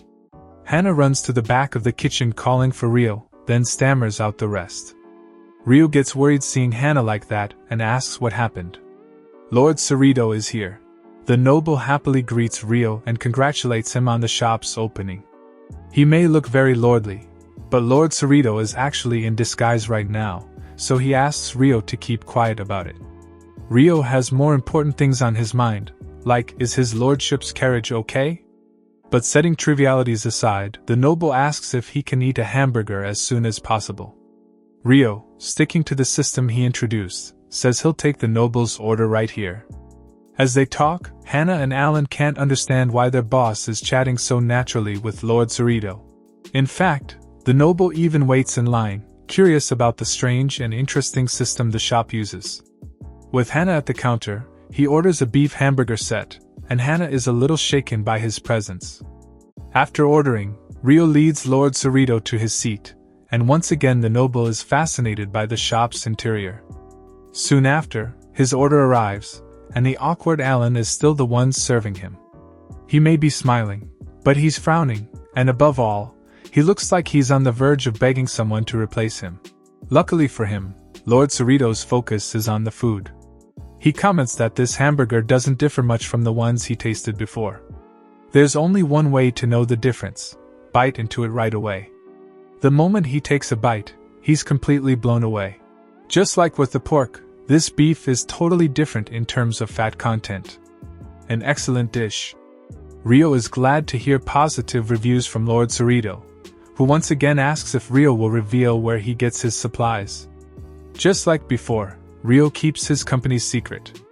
Lord Cerrito is now enjoying his fries, and from the back, Cuter can't believe he's eating the fries she cooked. Kane reminds her to stop staring because it's rude, but it's already too late. Lord Cerrito has already noticed her. Fortunately, he's kind, and asks Cuter if she was the one who cooked the food. She gets nervous receiving such praise from a noble. Then Lord Cerrito shares that he loves fries.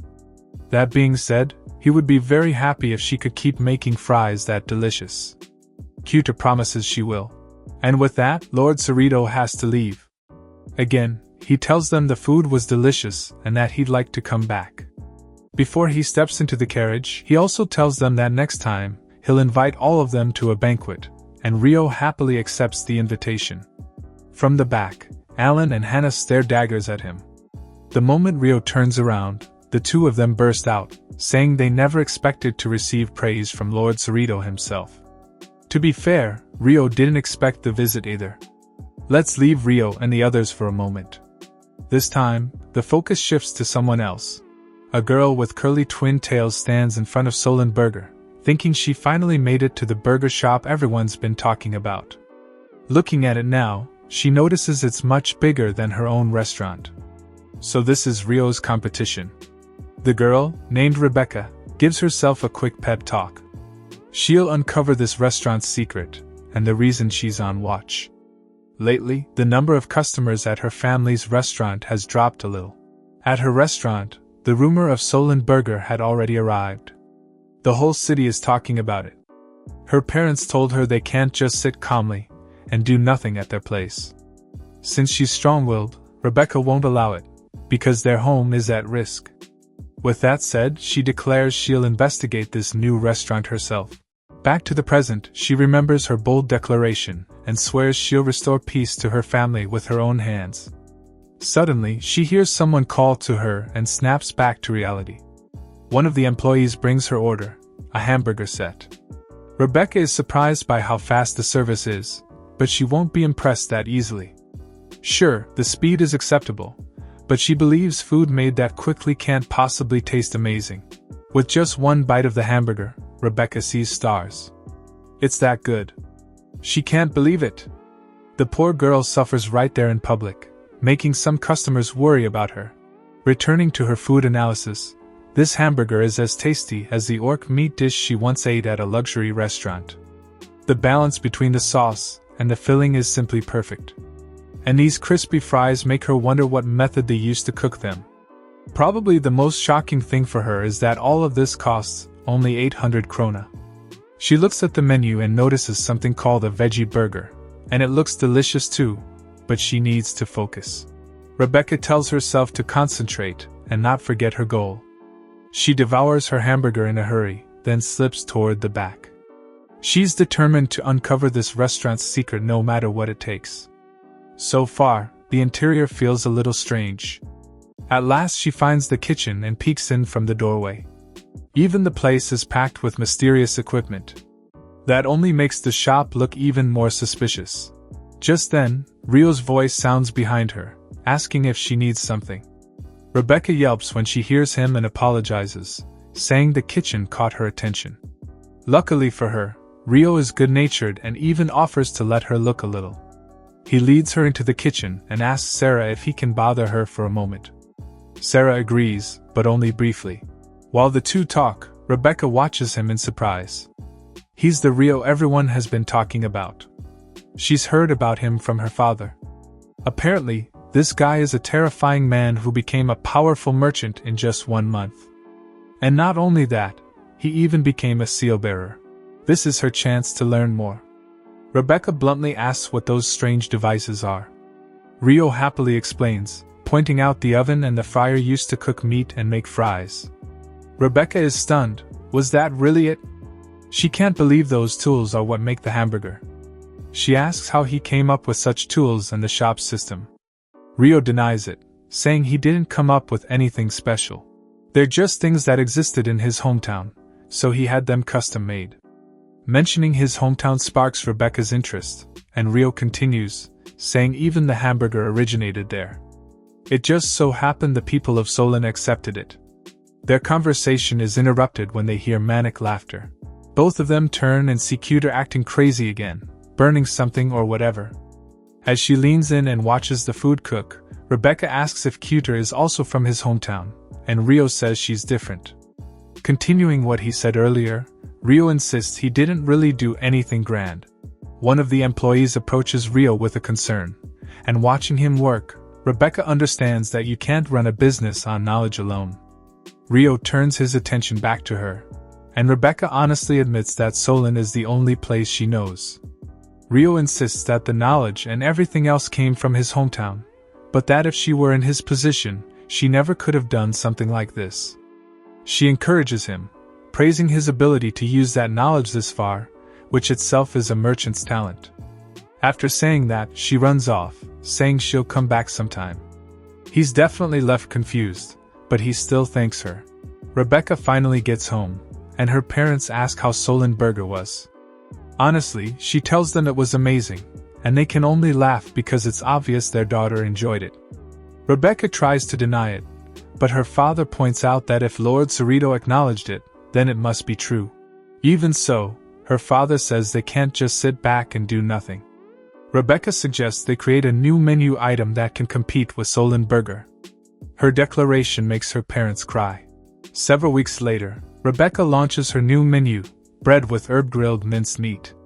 It's basically a hamburger served cut in half.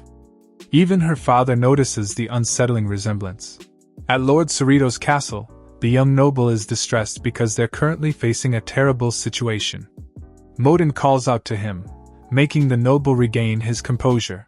He can't let things continue like this, because if he does, something terrible will happen to Solen. From the look of the destroyed wagons, this is really bad. Now, Rio looks at the day's earnings. He never imagined they'd make this much profit in a month. They're earning around 1 million kronas a day. At this rate, repaying the loan will be no problem. Jokingly, he mentions opening a second shop to Sarah, and she thinks it's a good idea. However, she points out that if they decide to open a new shop, different problems will arise. Rio replies that they can just follow the same approach as this shop. Sarah argues that within Solen itself, it could be difficult.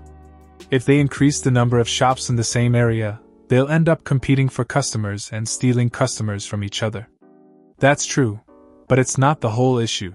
Sarah says hamburgers won't sell easily in the suburbs, and if they build one, they'd inevitably have to build it close to here, which makes it even harder to secure profitability.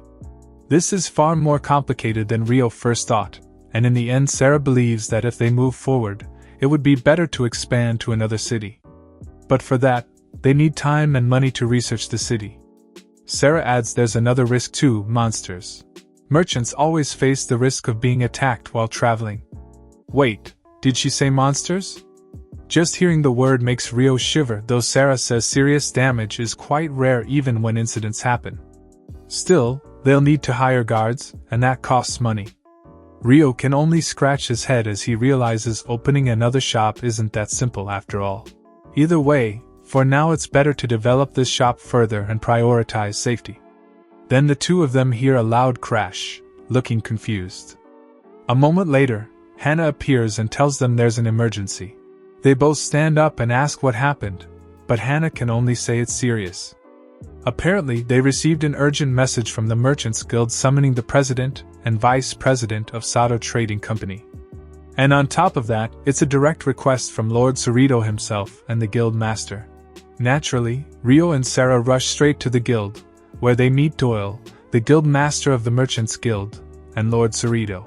It's Rio's first time meeting Doyle, so he's a little tense, but Doyle tells him there's no need to be so stiff. The guild master invites them to sit and get comfortable while tea is served. Anyway, both of them are curious why they were called so suddenly, but Doyle hesitates and looks to Lord Cerrito. The Lord begins and tells them that a few days ago there was an accident. A trade caravan was supposed to transport wheat to Solen, but monsters destroyed almost all the wagons. So does that mean Solen's wheat supply will run short? Lord Cerrito confirms exactly what Rio just said. But wait, Sarah remembers the city has a large warehouse, right? Lord Cerrito replies that she's correct. The palace storehouses have enough reserves, but only in normal times. Doyle continues, explaining that this time, the Fostria region used a large part of its reserves to support other regions suffering food shortages. The attacked caravan was also meant to replenish those reserves. Rio asks how much wheat is needed. Doyle says they need around 200 tons, enough to feed Solen's 35,000 residents for 2 weeks. Sarah points out that even if they asked every trading company in the city, it still wouldn't be enough.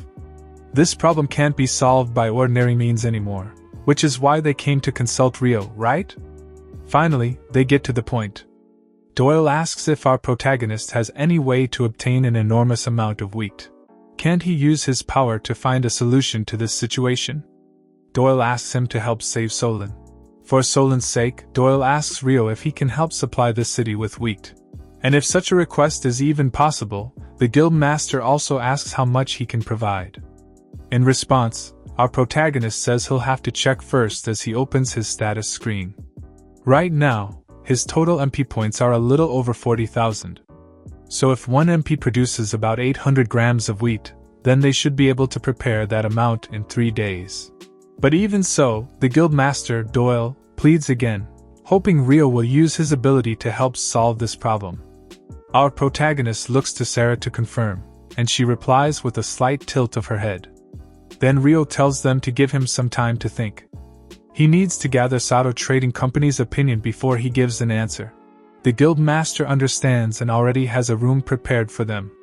Even so, he keeps hoping Sato Trading Company will give them a favorable response. Once they were alone, Sarah bluntly said she was against it, because all of this could expose the food cart skill to everyone. And Rio is well aware of that. But Sarah continues, saying the food cart ability is dangerous.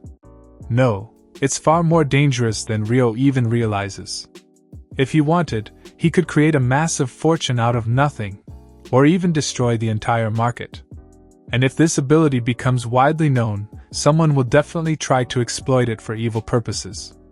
If that happens, Rio's life will be in danger. Admittedly, she knows Rio is the only one who can save the city. But she's still worried about him. Rio understands where that worry comes from, and even he knows everything she said makes a lot of sense. However, he can't just ignore this like nothing is happening. If he's the only one who can do it, then he wants to save everyone in Solen. Sarah is moved by his intense desire to save the city. But again, that's always been who he is. That kindness is the same kindness that once saved Sarah's life, after all. Alright, she's in, and she has an idea. A little while later, they step out of the meeting room. With that, Doyle immediately asks what their answer is. Rio tells him plainly that if they accept the 2 conditions proposed by Sato Trading Company, then they'll accept the contract. First, Sato Trading Company requests that any records indicating the company's involvement in this supply operation be erased. Second, when storing the wheat, they want the guild to mix it with wheat from other companies. Those are their only 2 conditions. In short, Rio doesn't want people to know at all that Sato Trading Company is involved. The guild master thinks for a moment, then says it's possible if that's what they want. Lord Cerrito, however, has a question. Why mix the wheat? Honestly, he doesn't believe Rio's company plans to deliver lower quality wheat. In response, Rio corrects him and says it's the exact opposite. Rio shows them the kind of wheat his company will supply. Looking closely, the noble notices its shockingly high quality. Wheat at that level would definitely draw attention. And he understands that precisely because of that quality, people would start questioning where it came from. Speaking of questions, Lord Cerrito had asked before, but he has to ask again. Where exactly does Rio get his supply from, especially when it's this exceptional? Isn't it about time he shared that with them? Despite the sudden request, Rio seems remarkably prepared for it. But our protagonist stands firm. He only tells the noble that they have their own unique supply route. At that, Lord Cerrito simply smiles and assures him that wheat is originally mixed to standardized quality, so the company shouldn't worry. Then he turns to Doyle and asks what the guild master thinks of Sato Trading Company's conditions. Doyle accepts them immediately. He just hopes the company can handle the supply. Rio thanks him and tells Doyle he believes he can deliver the full amount in 3 days. Lord Cerrito slips smoothly into the conversation, asking Rio if he'd finally like to use the seal. Well, now that he mentions it, they should formalize the contract. For the first time since receiving it, Rio takes out the Fastria family seal. But wait, what about ink? The noble tells him to simply press it in the center as it is. The moment Rio does, a magical stamp appears on the paper, and the contract is completed. Lord Cerrito says they should head to the largest grain warehouse in Fastria territory. Rio and Sarah arrive at the empty warehouse, and the sheer size of it is a little overwhelming. They have to fill all of this? Modin apologizes and withdraws since he's done his part, and Rio thanks the older man for showing them the way. He promises to begin replenishing the supply immediately. As soon as the door closes, Rio gets to work and activates his creation magic. From the circle, wheat starts pouring out like a stream. The speed is incredible. From the way it looks, Sarah comments they really might finish this in 3 days. Just then, Rio feels like something is wrong. Sarah turns just in time to see our hero collapse to the floor. Sarah rushes to the fallen Rio and asks if he's okay. But our hero can't even move a finger. What is this? He can feel his consciousness slowly fading away. Before he knows it, everything goes dark, followed almost immediately by a bright light. When Rio comes to, the first thing he sees is Sarah holding his hand, happy to see him awake. Like most people who suddenly faint, he asks what happened. Then an older man appears in his view and tells him he's in the palace infirmary.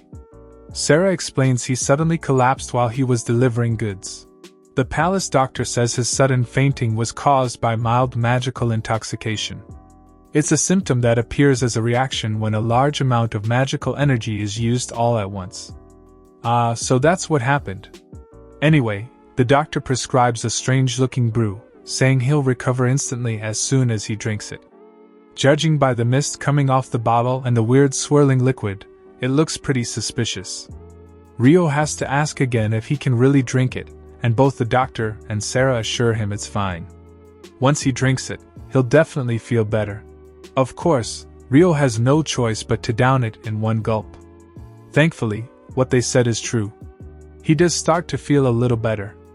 Anyway, the doctor suggests he rest for the entire day. Rio immediately frowns, thinking about the deliveries he promised. But Sarah insists he rest. After all, his health comes first. And she's right. Even so, Rio feels guilty for causing trouble. Though Sarah says that isn't true. If only she had noticed earlier how he was feeling. But what he said is also true. Everyone was genuinely worried about him. Sarah starts scolding him for always pushing himself too hard. It even reaches the point where she can't help thinking about what would have happened if he didn't wake up and stayed like that. Rio admits he relied too much on his own strength, and that's why he apologizes to her, and to everyone. Alright, but from now on, Sarah just wants him to never push himself like that again, because if something happened to Rio, everyone would be devastated. Sarah makes him promise, and since he doesn't want to keep worrying the people around him, he agrees and says he'll be more careful from now on. Modin appears out of nowhere, startling them both. The older man is simply glad to see Rio regain consciousness. Rio is about to ask how long he's been there, and Modin says only a short while. More importantly, he's happy Rio is awake. And he brings news. Rio must continue the deliveries at a pace that won't overwork him. Hearing that, our hero gladly accepts the kindness. Then he turns to Sarah and tells her that starting tomorrow, he'll need her help too. The next day, Rio gets back to work immediately. But unlike before, he paces himself, with Sarah supporting him. They keep that up until, 5 days later, they finally finish filling the warehouse with wheat. It's done. Suddenly, Lord Cerrito appears from behind. The noble praises Rio for a job well done in such a short time. Even now, seeing all that wheat with his own eyes, Lord Cerrito still can't believe it. If not for Rio, the city could never have been saved from this food crisis. So, in the name of the Fastria region, the noble expresses his deepest gratitude by bowing his head to Rio. Both Rio and Sarah panic, because someone of Lord Cerrito's rank is actually bowing to them. But he says it's only natural, because he's bowing to the savior of the Fastria region. Once again, Lord Cerrito thanks him, and Rio thanks him back. The noble extends his hand to Rio, saying he hopes they can maintain a good relationship both in and out of work. Our hero takes his hand and shakes it, eager to keep working with Lord Cerrito from here on. With the deliveries finished, Sarah and Rio return home. Hannah is the first to welcome them back. Rio apologizes for leaving everything to her for a while and quickly asks how things have been. Hannah assures him everything was handled well. Feeling guilty for being away so long, Sarah says the two of them will go to the shop immediately. But Hannah has another idea. She hands Sarah a pair of theater tickets she got from a friend. Since she and Kane don't share a shift that day, Hannah asks if Rio and Sarah would be willing to take the tickets. Hearing her concern, Rio is about to suggest switching shifts, but Hannah just sighs. These last few days, she knows he's been working on behalf of the guild. And on top of that, he's also been non-stop at the shop. So she insists he take a break, even if it's only for a little while. Rio realizes once again that he worried Hannah too, so to reassure her, he decides to accept the tickets. Hannah turns to Sarah and tells her she should go too. Doesn't she want to go with Rio, just the two of them? That comment makes Sarah nervous and defensive, insisting it's not like that at all, but Hannah knows better. Besides, who knows, maybe they'll enjoy their time off together. The next morning, the pair meets at the shop so they can head out together. Sarah arrives a little late, feeling bad for making Rio wait. She didn't expect it would take her a bit longer to get ready today. But it was worth it, because Rio compliments her, saying the dress really suits her. She thanks him, and with that they finally head out for their well-earned day off at the theater. On the way, Sarah can't help overflowing with excitement about all of this. After all, it's been a long time since she's seen a play. Rio asks if she likes theater, and she answers that she loves it. Back when she lived in the village, traveling troupes sometimes came through, and as a child she always waited for them eagerly. Then she asks Rio if he usually watches plays. Rio thinks for a moment, and admits that he doesn't. In fact, he doesn't think he's seen a play since he was a kid. Sarah's eyes go wide in surprise, and Rio asks if that's really so strange. As a theater lover, Sarah says he's missing out on a huge part of life's pleasures if he doesn't watch theater. Her eyes sparkle as she talks about the troupe they're about to see. They're amateurs, but fairly well known. And it's also her first time seeing them, which makes her even more excited. Hearing Sarah say that is enough to get him excited too. Just then, they spot the theater. From the looks of it, lots of people have already arrived. Surprisingly, Sarah didn't know the theater was that close to them. Her eyes glitter. She starts running toward it, eager to get good seats, so Rio has no choice but to hurry after her. Luckily, once they're inside, they find decent seats with a good view. They barely sat down when Sarah starts talking about how this place seems to be about a forbidden love. Forbidden love between two rival noble families. Pretty similar to Romeo and Juliet. Painful, isn't it? Rio just listens in silence as she keeps talking. But since it's about to start, even he begins to feel excited. Fast forward to the middle of the play. The heroine laments that despite their destined meeting, fate is so cruel. Hearing that, Rio thinks, if he hadn't met Sarah back then, what would his life be like now? Maybe he wouldn't have met his current companions, or even Lord Cerrito. Back in the play, the heroine calls out to her beloved, Leonardo. He steps away, apologizing because he can no longer see her, because he can't go against his family. Watching the scene, Rio thinks maybe fate really does exist. Sarah notices he seems distracted, so she calls him. Why is he so distracted? They're at the best part. So he apologizes and refocuses on the play. But before that, he points out her hand. She's holding onto his elbow. Sarah has never moved so fast in her life. She yanks her hands away and insists she didn't mean to do it. Not long after, the performance ends, and the moment the curtain falls, Sarah breaks down into tears. She keeps crying over the protagonist, Leonardo. Rio also didn't expect the story to end like that, while Sarah keeps lamenting how Leonardo chased after his beloved and threw himself after her. Suddenly, she turns to Rio and demands that after all this, they're going to talk about their opinions. Well, if they're going to do that, Rio suggests getting something to eat before they head back. Outside the city square, Sarah notices something. Someone is carrying a Solenburgger bag. Just seeing that makes Rio realize that moments like this truly make him happy he opened the shop. Sarah agrees. For her, it makes her feel even more motivated to work hard. It really makes her feel like she's become a true resident of Solen. And the reason she's come this far is because she met Rio. She's surprised by the sudden deep talk. Then Rio admits he was thinking about that while watching the play earlier. To him, it didn't feel like a simple coincidence. In response, Sarah says that even if it really was just a coincidence, she promises she'll always stay by Rio's side. That will never change. He smiles, and with that, he suggests they start their discussion about today's impressions, getting Sarah excited for the drinks they'll have later. After their day off, Rio and Sarah return to work the next day. Now Rio is busy serving orders to customers. Hannah arrives right on time to tell him it's almost break time. He tells her that means it's their lunch hour. They eat together, and while they do, Sarah starts saying that hamburgers are always delicious no matter how many times you eat them. Rio has to ask if she's alright, because, isn't she eating too much? Sarah replies that, strangely enough, no matter how much she eats, she never gains weight. Sarah is living the dream. Even Rio says he wishes he could say that. Hannah, on the other hand, shares that her pants have been feeling a lot tighter lately. Rio has to explain that fries are basically pure carbs, so you have to be careful with them.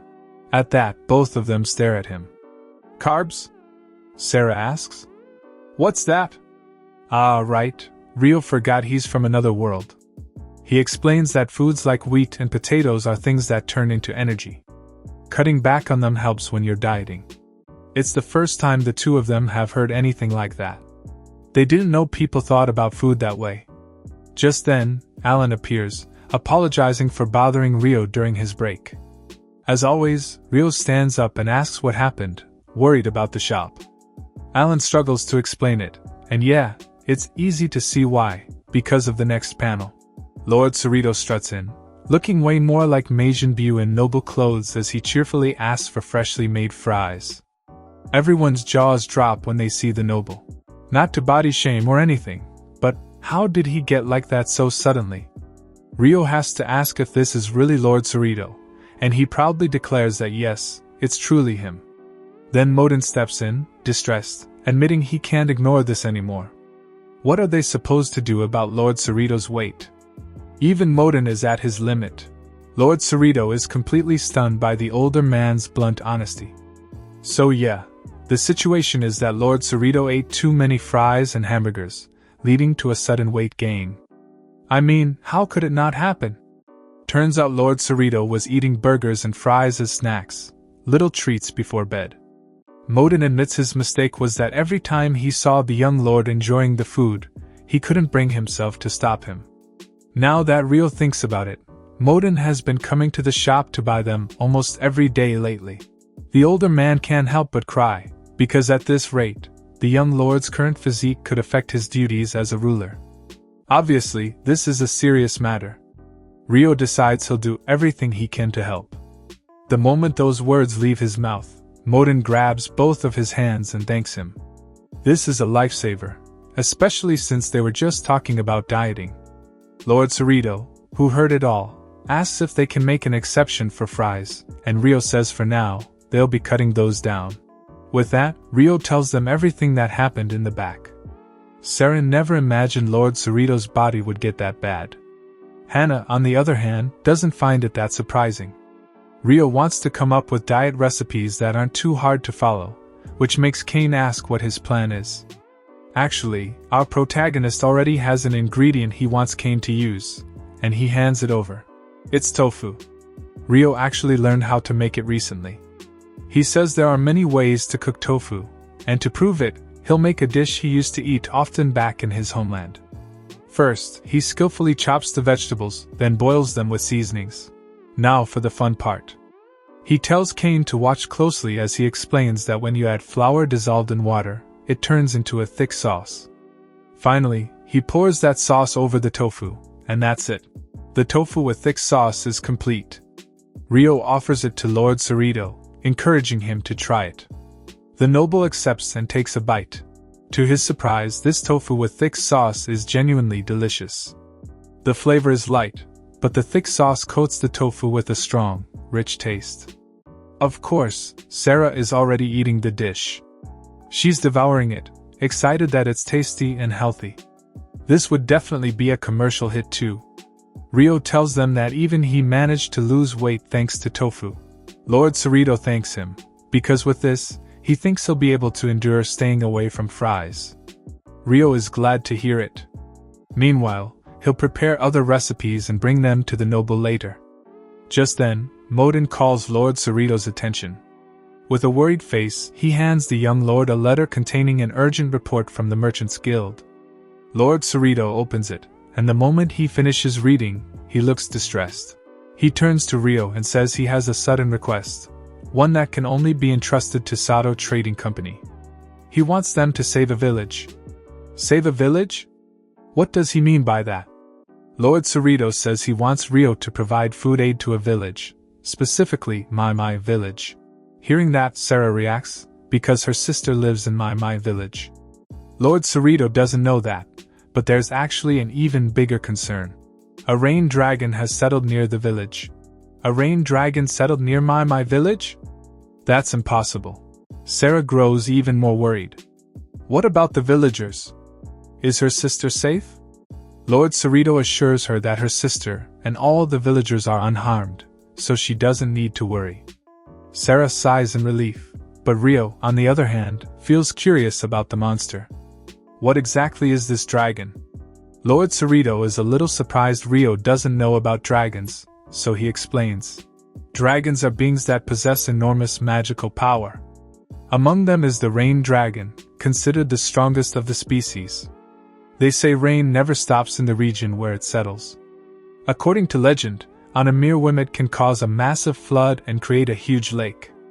Because of its power, it seems the village's farmland was completely destroyed. Regarding this mission, Lord Cerrito says he'll work on establishing a support system as well, but that will take time. Until then, he'd like to ask Rio's help to secure emergency food supplies first. Wait, Rio has a question. Lord Cerrito said this is a task other trading companies can't take. Why? Sarah answers in his place, saying it's because no company wants to accept this job. The noble admits she's right. Emergency requests like this carry huge risk and barely bring any profit.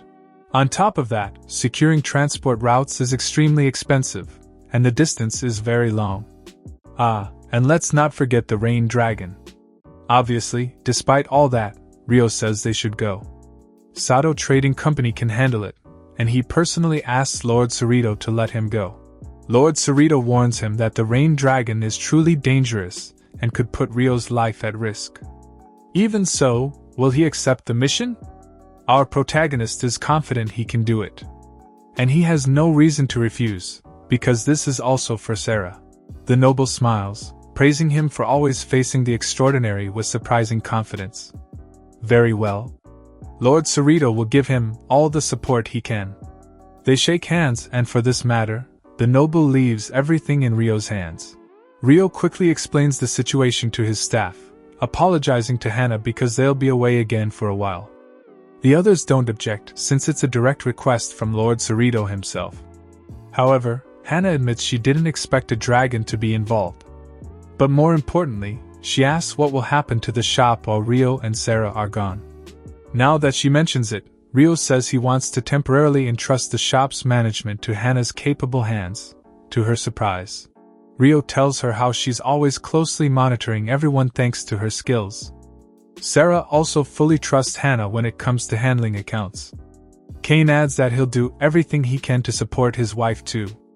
Cuda cuts in, proclaiming that she's here as well, and she'll gladly eliminate any threat, whatever it may be.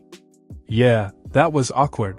She returns to her shy self and apologizes for going overboard again.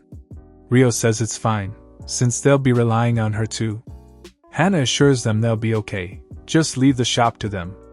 Rio thanks her, and with that, he leaves together with Sarah. But first, they do some shopping. After storing the boxes, Sarah suggests they review everything since their meeting point is at dawn. Looking over all the supplies they bought, there are cooking utensils and tableware for the villagers. On the other hand, they also have clothes and daily necessities, along with medicinal herbs and camping gear. Sarah wonders if they can really carry all that. But for Rio, of course, it's not a problem. He uses storage magic to, of course, store all the supplies inside. Sarah has seen it before, but seeing it now still shocks her, because it really all fits. Honestly, even Rio doesn't know what the limits of his ability are anymore. What he does know is that his food cart skill seems to have leveled up a lot. They don't even need to buy a tent anymore. With a wave of his hand, Rio transforms the cart into a tent using shape change. Sarah immediately pokes her head in, and it turns out to be an incredibly luxurious tent. Rio adds that the best part is it's also infused with magic. With this, he thinks their journey will be safe. Sarah praises him, saying he's become far more reliable than before, while he swears to protect everyone, including Sarah's sister, with this power. With that, the two of them climb into their wagon and set off for my village. They have no idea that besides monsters, there are other worrying things in the forest too, like thieves. In fact, two of them have been watching Rio and Sarah's wagon from a distance. For them, it's their lucky day, because a weak merchant walked straight into their path. They step out of the bushes they were hiding in and block our protagonist's way. The bandits brandish their weapons and demand they hand over everything valuable.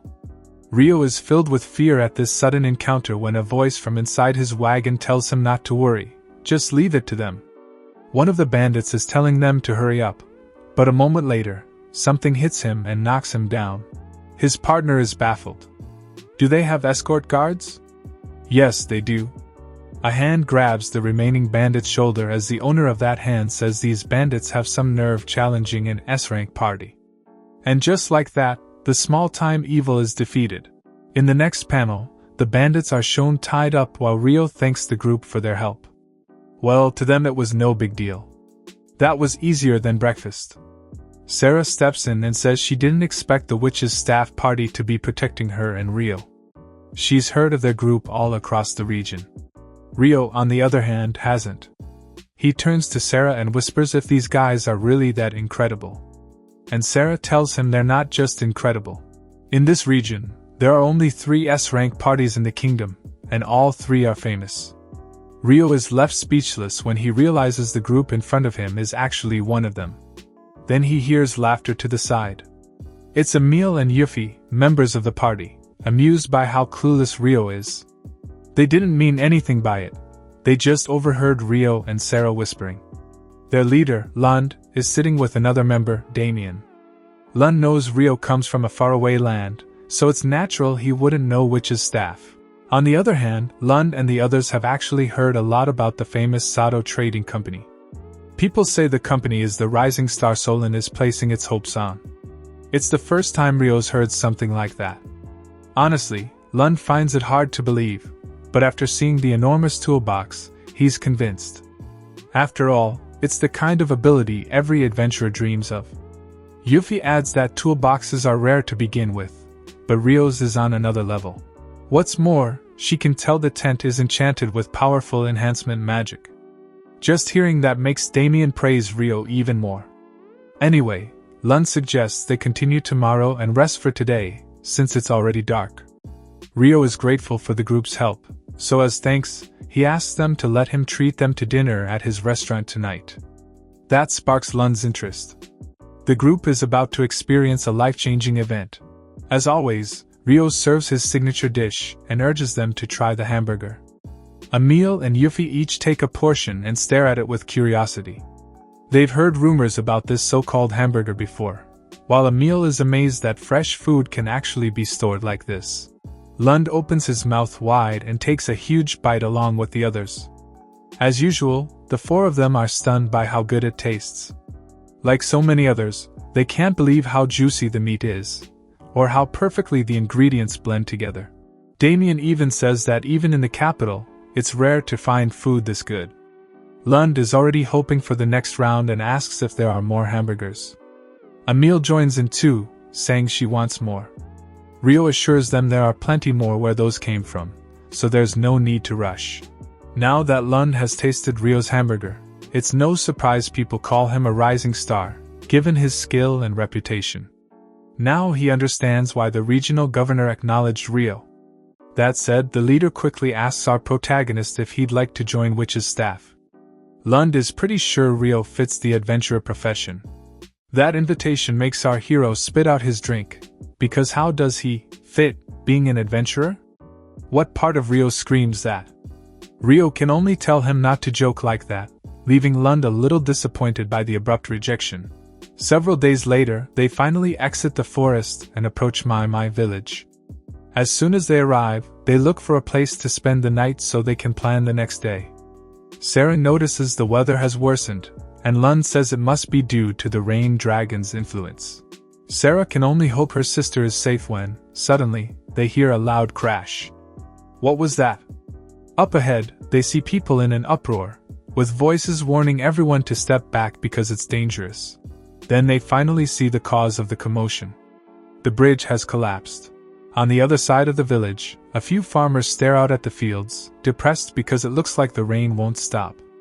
Another laments that their fields have been completely ruined by this downpour.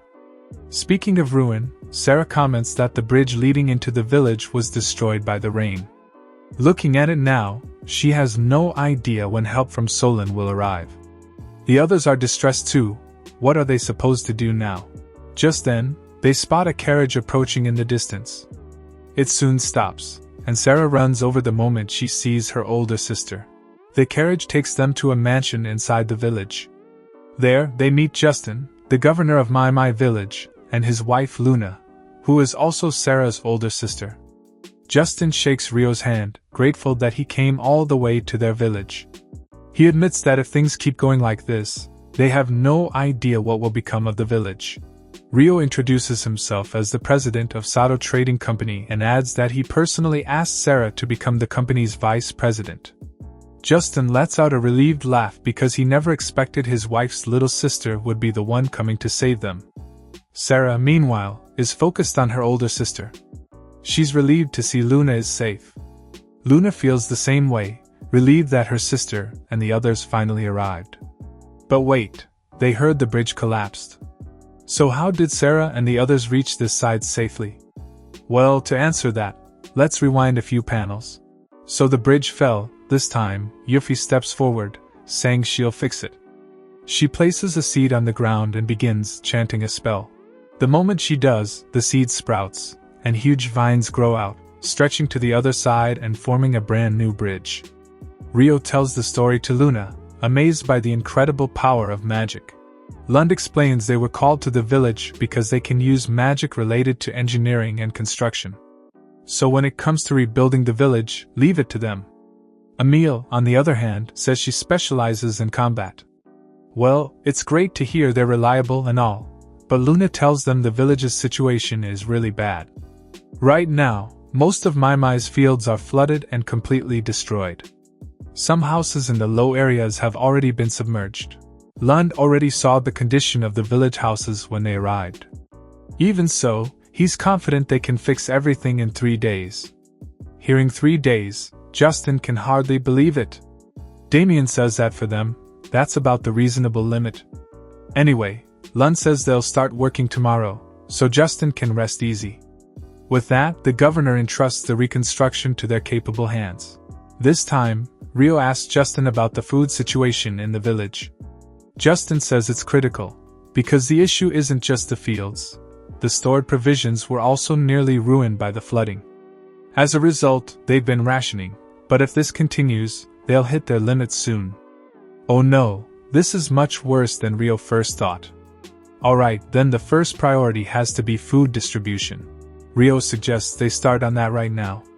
Justin is surprised, while Damien thinks it's a good idea.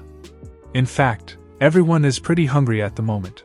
Like Justin, Luna is also skeptical, because she saw they didn't bring that kind of supplies with them. Sarah tells her sister not to worry, because Rio will handle it. If it's him, he can make it happen. Rio already knows that when it comes to feeding people, it has to be that dish. A little later, he tells everyone to line up for food. The villagers taste the soup and discover it's incredibly delicious. It's like the soup warms them to the core. And of course it does. The dish prepared by Sato Trading Company is none other than pork soup. This time, it's Rio's turn to help as he begins serving pork soup to everyone.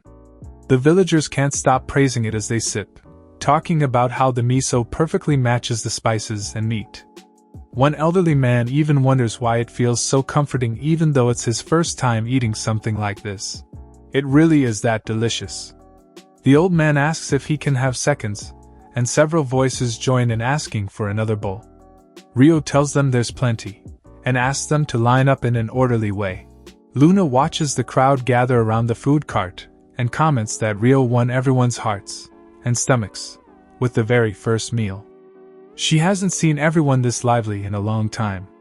Even Justin says everyone's energy came back thanks to Rio. Now they have fuel to work on rebuilding the village. Suddenly, a little girl hops up and calls Rio, "Uncle," asking for another bowl of soup. Uncle? Who is she calling uncle? It hits him right in the feels, but Rio just smiles. Now that they've finished feeding the village, Rio and Emil head out to feed the other villagers who are busy repairing houses. On the way, he asks if it's really okay for her to help, and Emil reveals they were originally a combat force. But this time, what she and Yuffie will do is help as a supply team. Soon they find some villagers gathered up ahead. Up front, Rio sees Lund and watches him place his hand on the ground and create a crater. What was that? Rio can't believe what he just saw. Meanwhile, Lund and Damien act completely casual, thanking Rio for the food. Our protagonist hands the supplies to the leader and asks what that was. Lund says he can control earth and rock, and he created that crater to use it as a water reservoir. Speaking of water, Damien conjures water out of thin air and pours it into the crater Lund just made. Done, water reservoir complete. With that finished, Lund and Damien head off to the next location.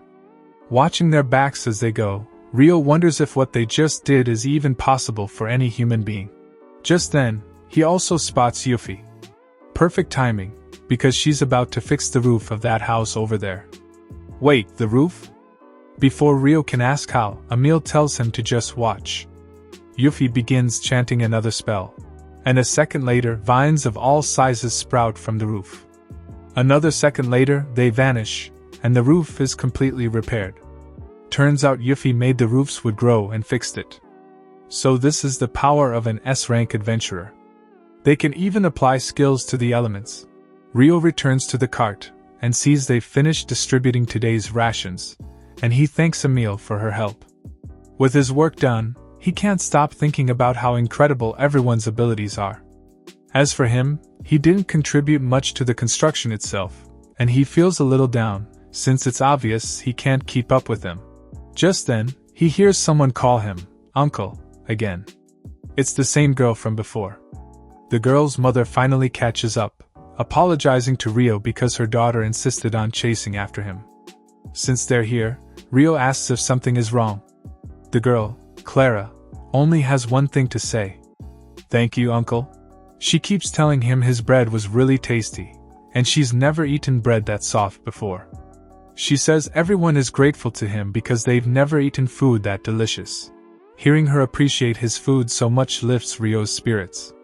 He thanks Clara and tells her he'll cook again tonight, so she should look forward to it. Hearing that, she beams. Right. This isn't the time to compare abilities. He has to do what he can do. 3 days later, Witch's staff manages to repair most of the village. They've also taken measures against flooding, so for now things are temporarily safe. With the repairs done, Lund says they'll head into the forest to investigate the rain dragon. That said, for now they'll leave the village in Rio's care. Our protagonist says he'll cover that part. Lund adds that given the weather conditions, the odds of the dragon being close to the village are low. If they find any trace of the dragon, they'll make sure to return immediately and report back. With that, they set off. The villagers even come out to see them off, and the adventurer's wagon finally leaves. What they don't know is that the dragon is actually very close to the village, watching them intently. It's been 3 days since Witch's staff left on their investigation mission. Even though he came to help with the food situation, Rio has been all over the village helping whenever he can. Right now he's doing cleanup, and Justin thanks him for his effort, knowing he's already busy enough with food preparation. Suddenly, a group of kids surrounds Rio, demanding he play with them, and feed them too. He can only laugh, seeing how completely the children have gotten attached to him. Alright. Since the weather is pretty clear today, he suggests they cook outside. The kids cheer, happy to do something different. Our hero says there's a dish from his homeland that they always make in moments like this. That sparks the kids' curiosity, and they ask Rio what it is. Well, they'll find out when it's ready, but for now he tells them to follow him.